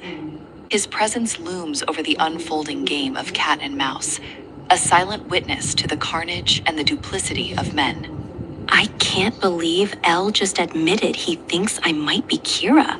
He is playing a dangerous game, standing here on the tennis court and acting so nonchalant. If I react too strongly, I look guilty. If I am too calm, I look suspicious. He is watching every muscle in my face. What I am really hoping for is to become 100% certain that you aren't Kira. You have brilliant powers of deduction, Light. That is why I am asking you to help us with the investigation, even though there is still a 1% chance you are the killer. 1%? That is a smart way of putting it. If he says I am a suspect, even at 1%, there goes my freedom. I have to meet the task force now. Refusing would be a preemptive admission of guilt. He has effectively cornered me into a professional alliance. Anyway, there are too many people around the tennis court to talk about the Kira case here. Let us go somewhere private where we can have some actual security. I want to show you the evidence we have gathered so far and get your unique perspective on the patterns. I beg your pardon, sir, but L's orders are that nobody outside the task force, even yourself, is allowed to know the current status of the investigation. We are operating under the strictest secrecy to ensure that Kira does not get wind of our next strategic moves against him. Well then, I am very sorry, sir, but it is not even possible to account for where you are or what you are doing. Why is there never more than one person in the task force office? It feels like we are losing control of our own department to a ghost. Mogi, is it true that someone has come up to my daughter saying he is L? I cannot answer that question either, but I need to know if my family is being targeted or if they are under suspicion. This secrecy is tearing the trust within our investigative team apart. It isn't quite the case that your daughter is under suspicion, Yagami. But please, set your mind at rest. We are simply following the leads wherever they go. L is a careful man, and he wouldn't investigate someone without a very substantial and logical reason for doing so. If anyone is truly a suspect in this case, it's my son. Please, forget you heard that. The papers are saying the police are incompetent, that L is incompetent. The police are so scared of Kira, they have run from the case with their tails between their legs. With all due respect, sir, how could anybody call that competent? My son is a top student and a person of integrity. If L is investigating him, he is wasting his time while the real killer continues to operate in the shadows. We must focus our limited resources. If you're so concerned about what the papers say, then please make damn sure they don't find out most of the officers have jumped ship. You know very well how many detectives I have left on the task force. We are barely holding this investigation together by a thread. As we speak, L is out there risking his life to solve this case. Can we trust him? Yes, we can. He is certainly more competent than we are, despite his strange methods. We have to rely on his genius if we ever want to see Kira behind bars. This is one of my favorite coffee shops because you've picked the perfect place for this. If you sit here in the back, nobody can hear what you're talking about. It provides the necessary anonymity for a conversation of this magnitude and gravity regarding the Kira investigation. If I sit the way other people do, my reasoning ability drops by 40%. It's true. I just can't sit any other way. Yeah, for one thing, back here, nobody's going to be staring at you for sitting like that. It might seem strange, but it is my way. I don't mean to be rude, but can I test your reasoning abilities? In that case, that can wait until you're positive that I'm not Kira. So you go ahead and start Ryuga. I am interested to see how your mind works when faced with actual criminal evidence. I'll be fine. The way things stand, he has no proof that I'm Kira, and I have no way of proving that I'm not.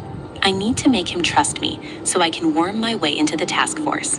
This is a test of my reasoning abilities. Well, to earn some points for later, I need to show him that I do have some powers of deduction.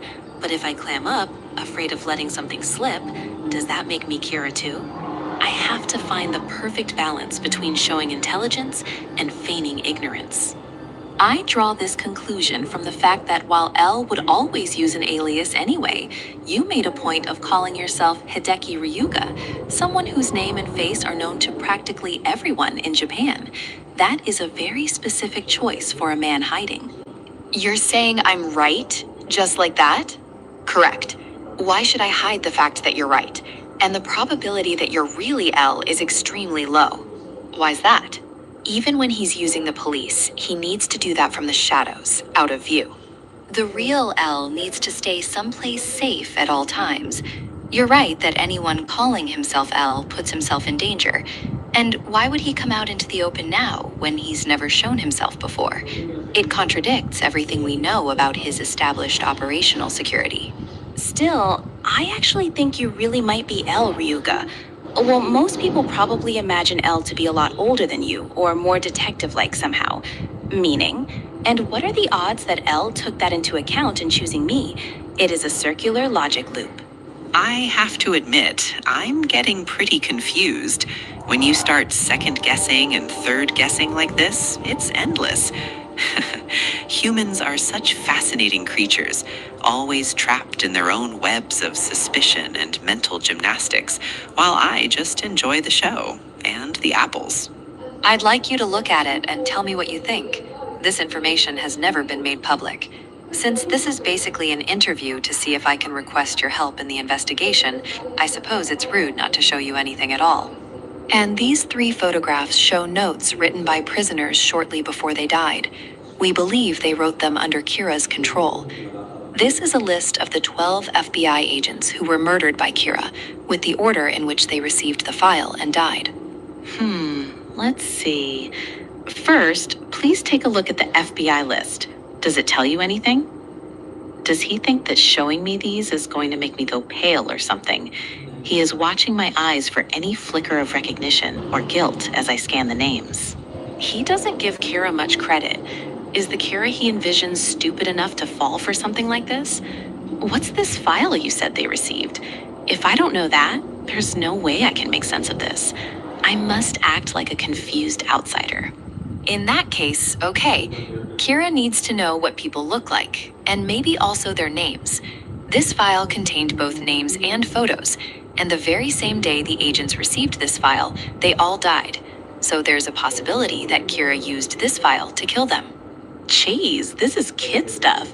These photos have their print number on the back. These 3 notes are very interesting. All right, what about these notes? It looks to me like he could have dictated these notes, actually, because they contain a hidden taunt to Elle. It's pretty amazing. But because the order that makes most sense would be, let's see, Elle, do you know gods of death love apples? If you take the first word of every line, they form a sentence, or rather, a question. That doesn't make much sense, so I find it hard. Elle, do you know gods of death love apples? If you put them in that order, the backs of the photos have their print number on them. Kira wanted Elle to read it like that. Incorrect. In fact, there's a 4th note. A 4th note? If you add this, you get the following message. Elle, do you know gods of death love apples? Gods of death have red hands. No, it wasn't, because there were in fact 4 notes. Figuring that out would have made your reasoning flawless. This is a crucial distinction. Okay, but if there were only 3 notes, my reasoning was flawless. What does he think he's going to find out by showing me this bogus note? Is he just fooling with me? Damn. I think I'm correct in deducing that you decided there were only 3 notes, Yagami-kun. I get it. He doesn't want to see how smart I am. He wants to see my reaction. There was no 4th note, so he'd find this whole thing ridiculous or get pissed off. So if I insist on my version, he'll only be more convinced it's me. Gee, you're right. I didn't think of that. But still, either way, I don't think these notes will help you find Kira. I mean, Shinigami don't even exist. Saying I decided there were only 3 notes is just a way of challenging me. It's got nothing to do with determining if I'm Kira. Stay cool. I'm sure his main aim was to have me come up with, Elle, do you know gods of death love apples, without noticing the print numbers. If you came face to face with someone who might be Kira, how would you try to determine if he was? But if he's Kira, he'll be watching out for more tricks. Now, so he won't talk much anymore.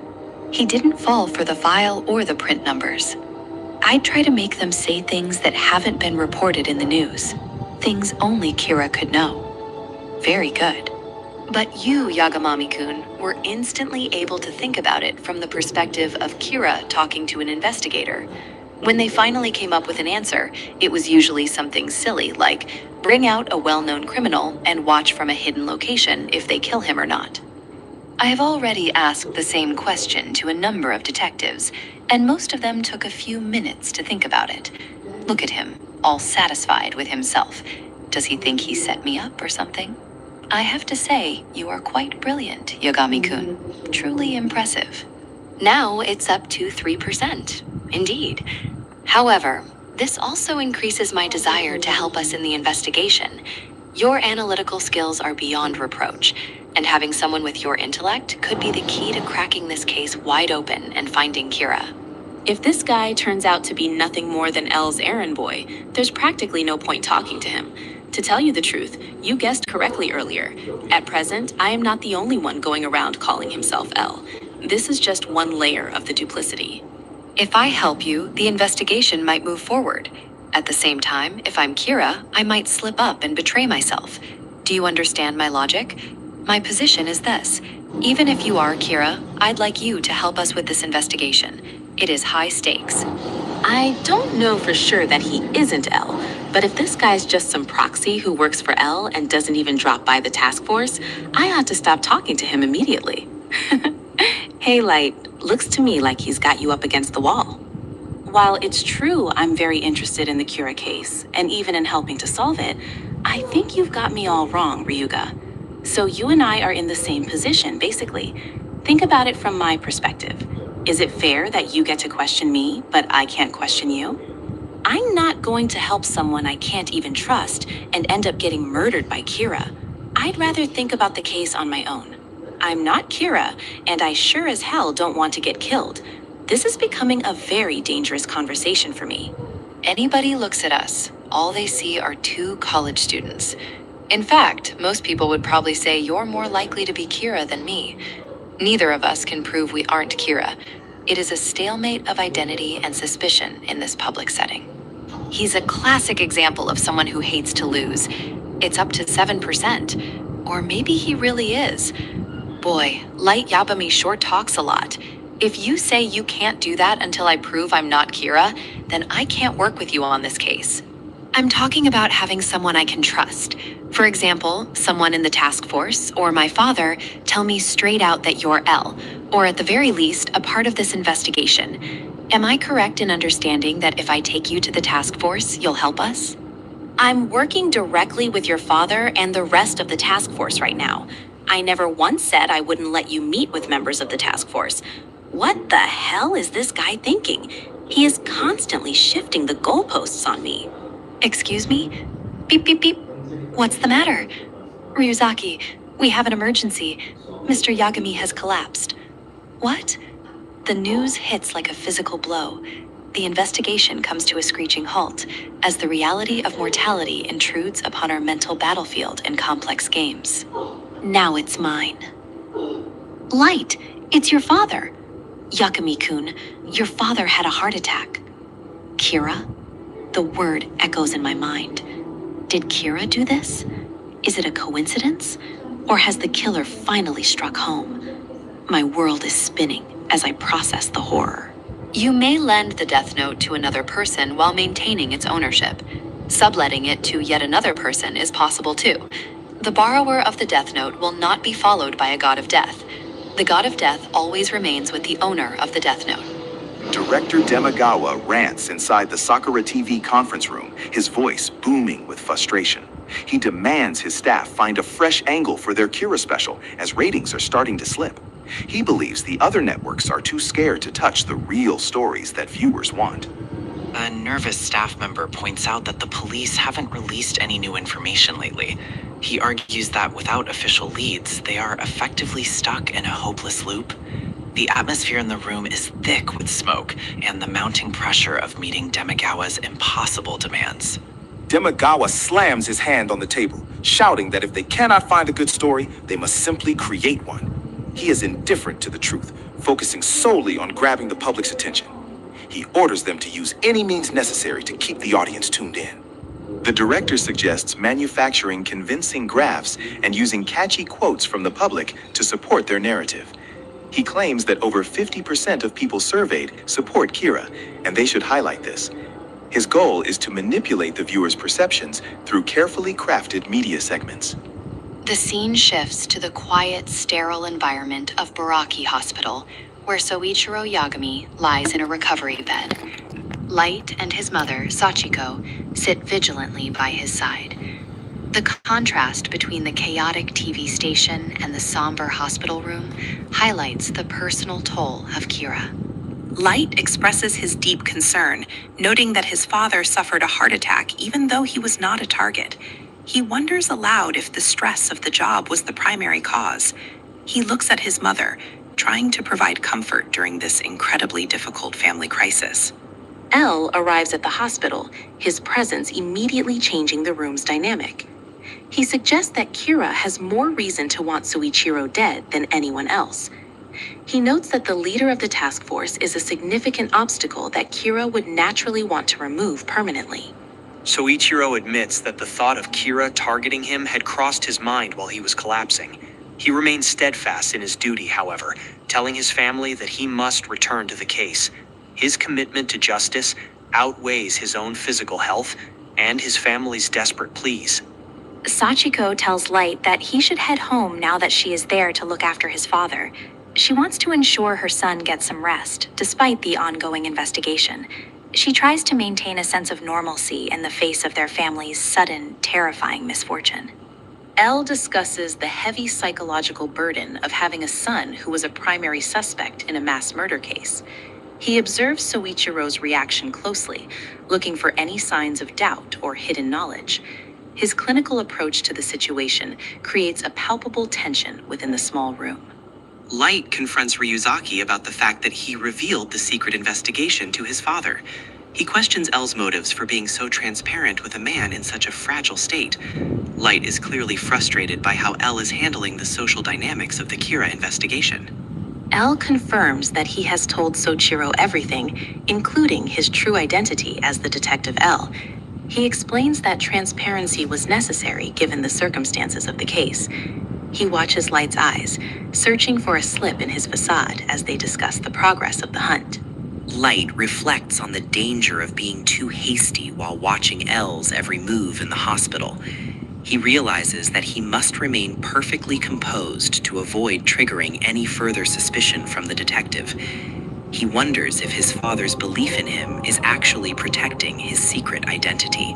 Soichiro tells Ryuzaki that his comments regarding Light's possible involvement are incredibly precise. He finds it difficult to reconcile his son's character with the profile of a cold-blooded killer. He urges Elle to consider the possibility that his deductions might be leading him toward a false conclusion. Elle apologizes for his bluntness, but maintains that he much prefers hearing the absolute truth over comforting lies. He believes that only by facing the harsh realities can they hope to catch Kira. He asks Light to have a little consideration for his father's current medical condition. Soichiro tells Light to focus on his studies and not worry about the investigation for the time being. He believes Light has plenty of time to join the NPA after he graduates. He wants his son to have a normal life, free from the darkness of the Kira case. Lee explains that his suspicion was based on the fact that Kira had access to task force computers. He mentions the 12 FBI agents who were murdered on December 27. He notes that the file containing their information was received on that exact day, pointing to an inside leak. Light listens intently as Elle describes the possibility of Kira being a member of the task force. He realizes Elle is narrowing the search to the families of those involved in the investigation. He maintains a look of shocked realization, playing the part of the innocent, helpful student. Elle brings up the specific case of Ray Penber and his missing fiancé, who was also an agent. He notes that she was in Japan and disappeared shortly after Penber's death. He finds these actions curious and noteworthy, suggesting Kira was actively removing anyone who got too close. Light realizes that Elle has narrowed the focus of his investigation down to the Kitamura and Yagami families. He understands that because the FBI was probing them, they became the primary suspects in Elle's mind. He is impressed by the detective's cold, calculating logic and his persistent focus. Lee praises Light's deductive abilities, noting that his powers of logic are truly outstanding. He admits that he cannot fault Light for being suspicious of his own methods. He remains convinced that the real killer is someone with a high level of intelligence and access to police data. Light smiles and tells Ryuzaki that he will help with the investigation to prove his innocence once and for all. He vows to catch the real Kira for his father and for himself. His confidence is a calculated move designed to earn Elle's trust, or at least delay him. Soichiro looks at his son with pride, moved by Light's determination to help the police catch the killer. He believes his son's heart is in the right place and that he will make a fine officer. He is completely unaware of the dark battle of wits occurring before him. Light swears that if anything happens to his father, he will personally ensure that Kira receives the death penalty. He speaks with such conviction that even Elle seems to momentarily pause. He uses his father's condition as a shield to deflect any remaining suspicion away from his activities. Elle asks Light what kind of person he envisions Kira to be, trying to get a glimpse into his mind. He wants to know if Light sees Kira as a hero or a monster. This question is a psychological trap, designed to see if Light reveals his own ideologies. Light suggests that Kira might be an affluent child who is using the power to make the world better. He argues that a younger person would be more likely to act on a sense of misguided justice. He tries to frame the profile in a way that sounds objective. Elle agrees that a child might use the power for an ideal, but an adult would use it for gain. He thinks Kira is someone who likely has access to a cell phone, computer, and television. He describes a profile that perfectly matches Light's own daily habits and social standing. Elle suddenly shifts the topic to Light's younger sister, Sayu, asking if Kira would target her next. He questions if Light would be willing to sacrifice his own family to finish off his father. The bluntness of the question shocks everyone in the room, creating a moment of horror. Soichiro shouts at Ryuzaki, telling him that he has gone way too far with his baseless accusations. He refuses to believe his son could ever be capable of such a monstrous act against his own flesh and blood. He defends Light's character with everything he has left in him. Light tells his father that he's been starting to think Kira is truly evil lately. He agrees with Soichiro's sentiment that the power to kill people is the real evil. He skillfully aligns himself with his father's morals to further cement his innocence in the eyes of the police. Elle reflects that anyone who finds themselves with the power of Kira is truly cursed. He believes that obtaining such power can never bring true happiness to a human being. He looks at Light with a mixture of suspicion and a strange, distant kind of pity for his situation. Elle apologizes for his behavior and says he will return to work as soon as he is able. He is still feeling the effects of his recent collapse, but remains driven by the case. He prepares to leave the hospital, signaling the end of the tense bedside confrontation. Light and Elle walk out of the hospital together, the atmosphere outside much cooler than the room they left. Light asks Elle if he truly doesn't trust him at all after everything they've been through. He wants to know if Elle's suspicion is purely logical or something more personal. Elle stares at Light, his eyes dark and unreadable. He tells Light that it feels terrible to be suspected of being Kira, but his feelings don't change the facts. He is still looking for a way to prove his theory, regardless of how much Light tries to appear helpful. Light asks why Elle would suggest something as extreme as locking him up for a month to clear his name. He finds the idea absurd and a violation of his rights. He challenges Elle to find a better way to conduct the investigation without resorting to such drastic measures. Elle admits that Light has a point, but he is reconsidering his stance because of Light's behavior today. He notes how Light acted toward his father and how that influenced his current assessment of the situation. He isn't ready to let Light go just yet, however, keeping his options open. Light says goodbye to Elle and watches as the detective drives away in his car.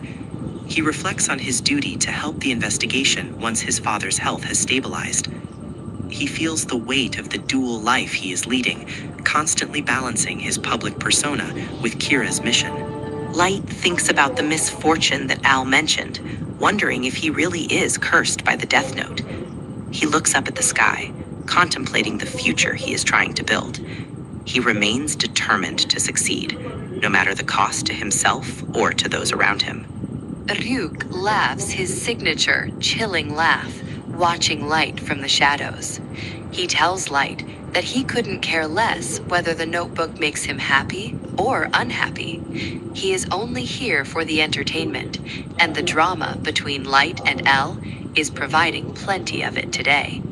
The Shinigami notes that as a rule, humans haunted by his kind have nothing but misfortune in their lives. He finds it amusing that Light considers himself a lucky break in this grand, tragic design. He flies off into the night, leaving Light alone with his dark, secret thoughts. A few days later at Sakura TV, the atmosphere is frantic as usual. Director Demagawa receives a special delivery from an unknown sender. He jokes about it being a mail bomb, but his curiosity is piqued by the mysterious package. He quickly opens the envelope to see what is inside. Demagawa pulls out 4 videotapes, labeled 1 through 4. He is confused at first, but his expression quickly turns to one of intense excitement.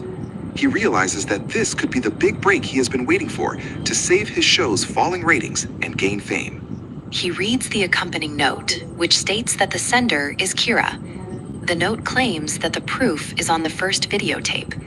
It instructs the station to broadcast the other 3 tapes on national television at specific dates and times to prove Kira's power to everyone. The note contains a terrifying threat. If the tapes are not broadcast as instructed, Kira will kill the board of directors. The murders will start with the company president and proceed down the line. Demagawa is both terrified and exhilarated by the insane scale of this new development. Demagawa grins, his eyes wide with the realization that he is holding a message from Kira that will be sent to the entire world. He doesn't care about the risk. He only sees the massive opportunity. He prepares to launch the most controversial broadcast in the history of television.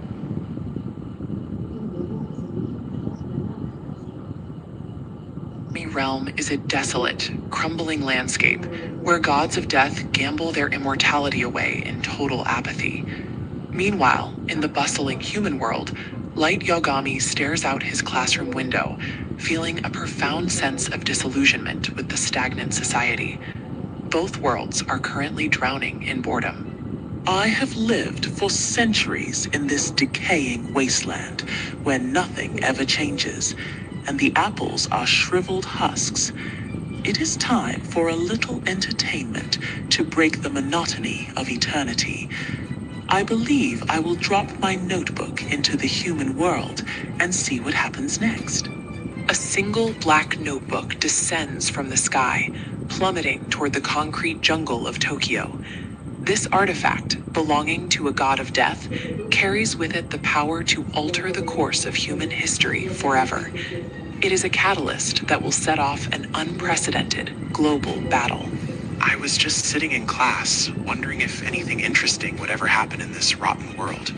Then I saw it, a strange object falling from the sky. It landed in the courtyard like it was waiting for me. My curiosity is piqued, even if it is just trash. The human whose name is written in this note shall die. What a ridiculous prank. Someone put a lot of effort into making this look authentic, even writing out detailed rules in English. It is a sophisticated joke, but I have no time for such childish, superstitious nonsense today. Even as I walk home, I cannot stop thinking about that notebook. If it were real, it would be the most terrifying weapon in existence. I know it is just a prank, like those chain letters that threaten you with bad luck, but something about it feels strangely magnetic. I am home now, staring at the blank pages. Why am I even considering this? It is stupid to let a notebook affect me this much. If I write a meme and nothing happens, I will feel like a fool. But if it works, no, that is simply impossible. 5 days have passed since the notebook entered Light's possession. The air around him has grown heavy with a secret purpose. He walks through the streets not as a mere student, but as someone who has glimpsed a hidden truth. The world remains the same, but he is different. My mother is so proud that I placed first in the national practice exams again. She has no idea that my mind is focused on a much higher plane of existence. I have already found what I want. Studying for school seems like a trivial pursuit compared to this. I lock the door to my room, finally alone with the power I have discovered. The television news is filled with criminals who deserve to be punished. I sit down, pick up my pen, and prepare to continue my work. The silence in this room is deafening tonight. Arg, what the hell are you? You just appeared out of nowhere, standing in the middle of my room like a nightmare come to life. Are you a ghost, a demon, or some kind of hallucination brought on by my lack of sleep over the past few days? Why are you so surprised to see me, Light? I am Ryuk, the Shinigami who dropped that notebook you have been using. Since you are the one who picked it up, I have come to see what you have done with it. You look like you have seen a ghost. A Shinigami. So the notebook is real. I am not actually surprised to see you, Ryuk. I have known for 5 days that the power I held was supernatural. I have been waiting for the owner to show up and claim it, or to tell me the price. You are an interesting human, Light. Most people would have lost their minds or thrown the book away in terror by now. But you seem to have accepted the situation with a cold, calculated logic. I must say, I am quite impressed by your lack of fear. I have been expecting you because I knew the notebook was not of this world.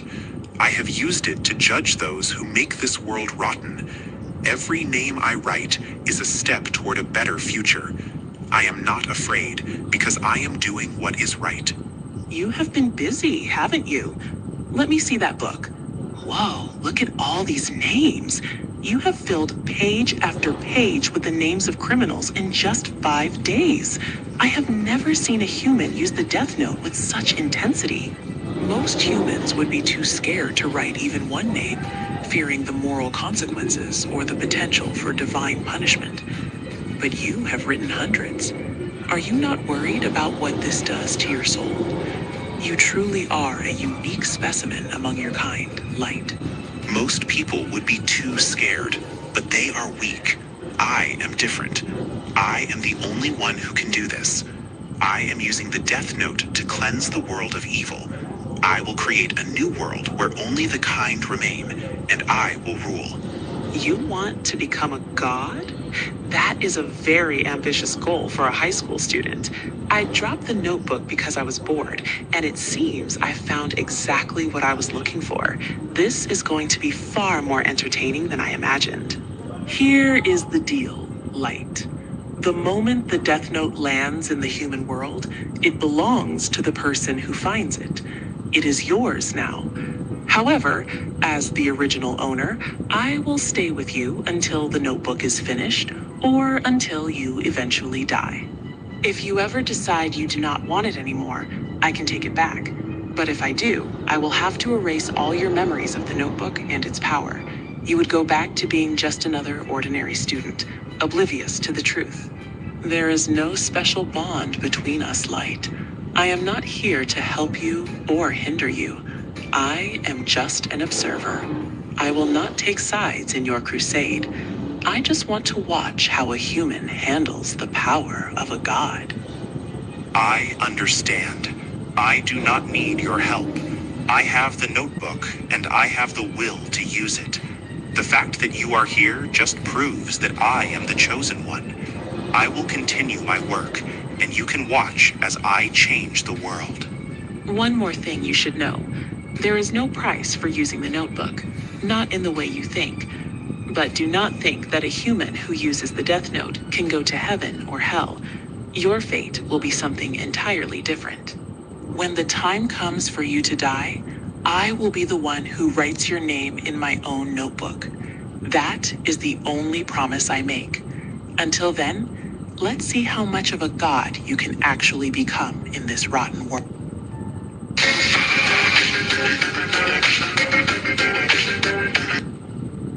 In the quiet of a student's room, a terrifying power has been unleashed. The Death Note, a black notebook from the realm of the dead, allows its owner to kill anyone whose name is written within its pages.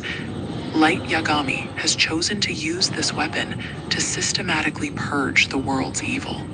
I have to say, Light, your dedication to this project is truly impressive for a mere human. Most people would have used the notebook for personal gain or succumb to fear, but you spend every waking hour recording the names of those you deem unworthy of life in this world. I don't have time to waste on idle talk, Ryuk. I only have a few hours each day after school and my prep courses to ensure the world is being cleansed. If I don't maintain this pace, I will never reach the numbers necessary to create a true utopia. While Light continues his solitary crusade, the international community begins to notice a disturbing pattern. High-profile criminals across the globe are dying of sudden heart attacks. In a massive assembly hall, delegates from the ICPO gather to discuss this impossible phenomenon that threatens the global order of law. We have recorded 52 deaths in the past week alone, every single one of them a violent criminal who died of cardiac arrest. We cannot ignore these statistics any longer. This is not a coincidence. It is a calculated, systematic slaughter that targets the very foundation of our justice systems. But has it been verified that these are murders? How could one person possibly kill so many people across different continents simultaneously? We are looking at a logistical impossibility that defies every known investigative technique. Perhaps it is a natural phenomenon we simply do not understand yet. If this were a carefully orchestrated mass assassination, it would require resources far beyond the reach of the CIA or the FBI combined. We are facing a power that transcends national borders. We need a specialist who can handle a case of this unprecedented scope and difficulty. I believe we have no choice but to contact the one person who has solved every major international crisis in the last decade. He is our trump card, the man who remains hidden in the shadows but never fails to deliver justice when the world is at its darkest. You are referring to L, aren't you? Some say he doesn't even exist, that he is merely a legend created by the police. But if the rumors are true, his involvement is already guaranteed, because the scale of these crimes is something he could never ignore for long. A mysterious figure in a trench coat and hat enters the hall, carrying a single laptop. This is Watari, the only person who can contact the world's greatest detective directly. The room falls silent as the laptop is placed on the podium, and a single letter L appears on screen. Good afternoon, delegates of the ICPO. This is L. The case you are currently discussing is one of unprecedented difficulty and scope. I have been investigating these cardiac arrests for several days, and I am prepared to offer my full cooperation to solve this monstrous crime together. The person responsible for these deaths is committing a mass murder that must be stopped at all costs. I request the full cooperation of every police force worldwide.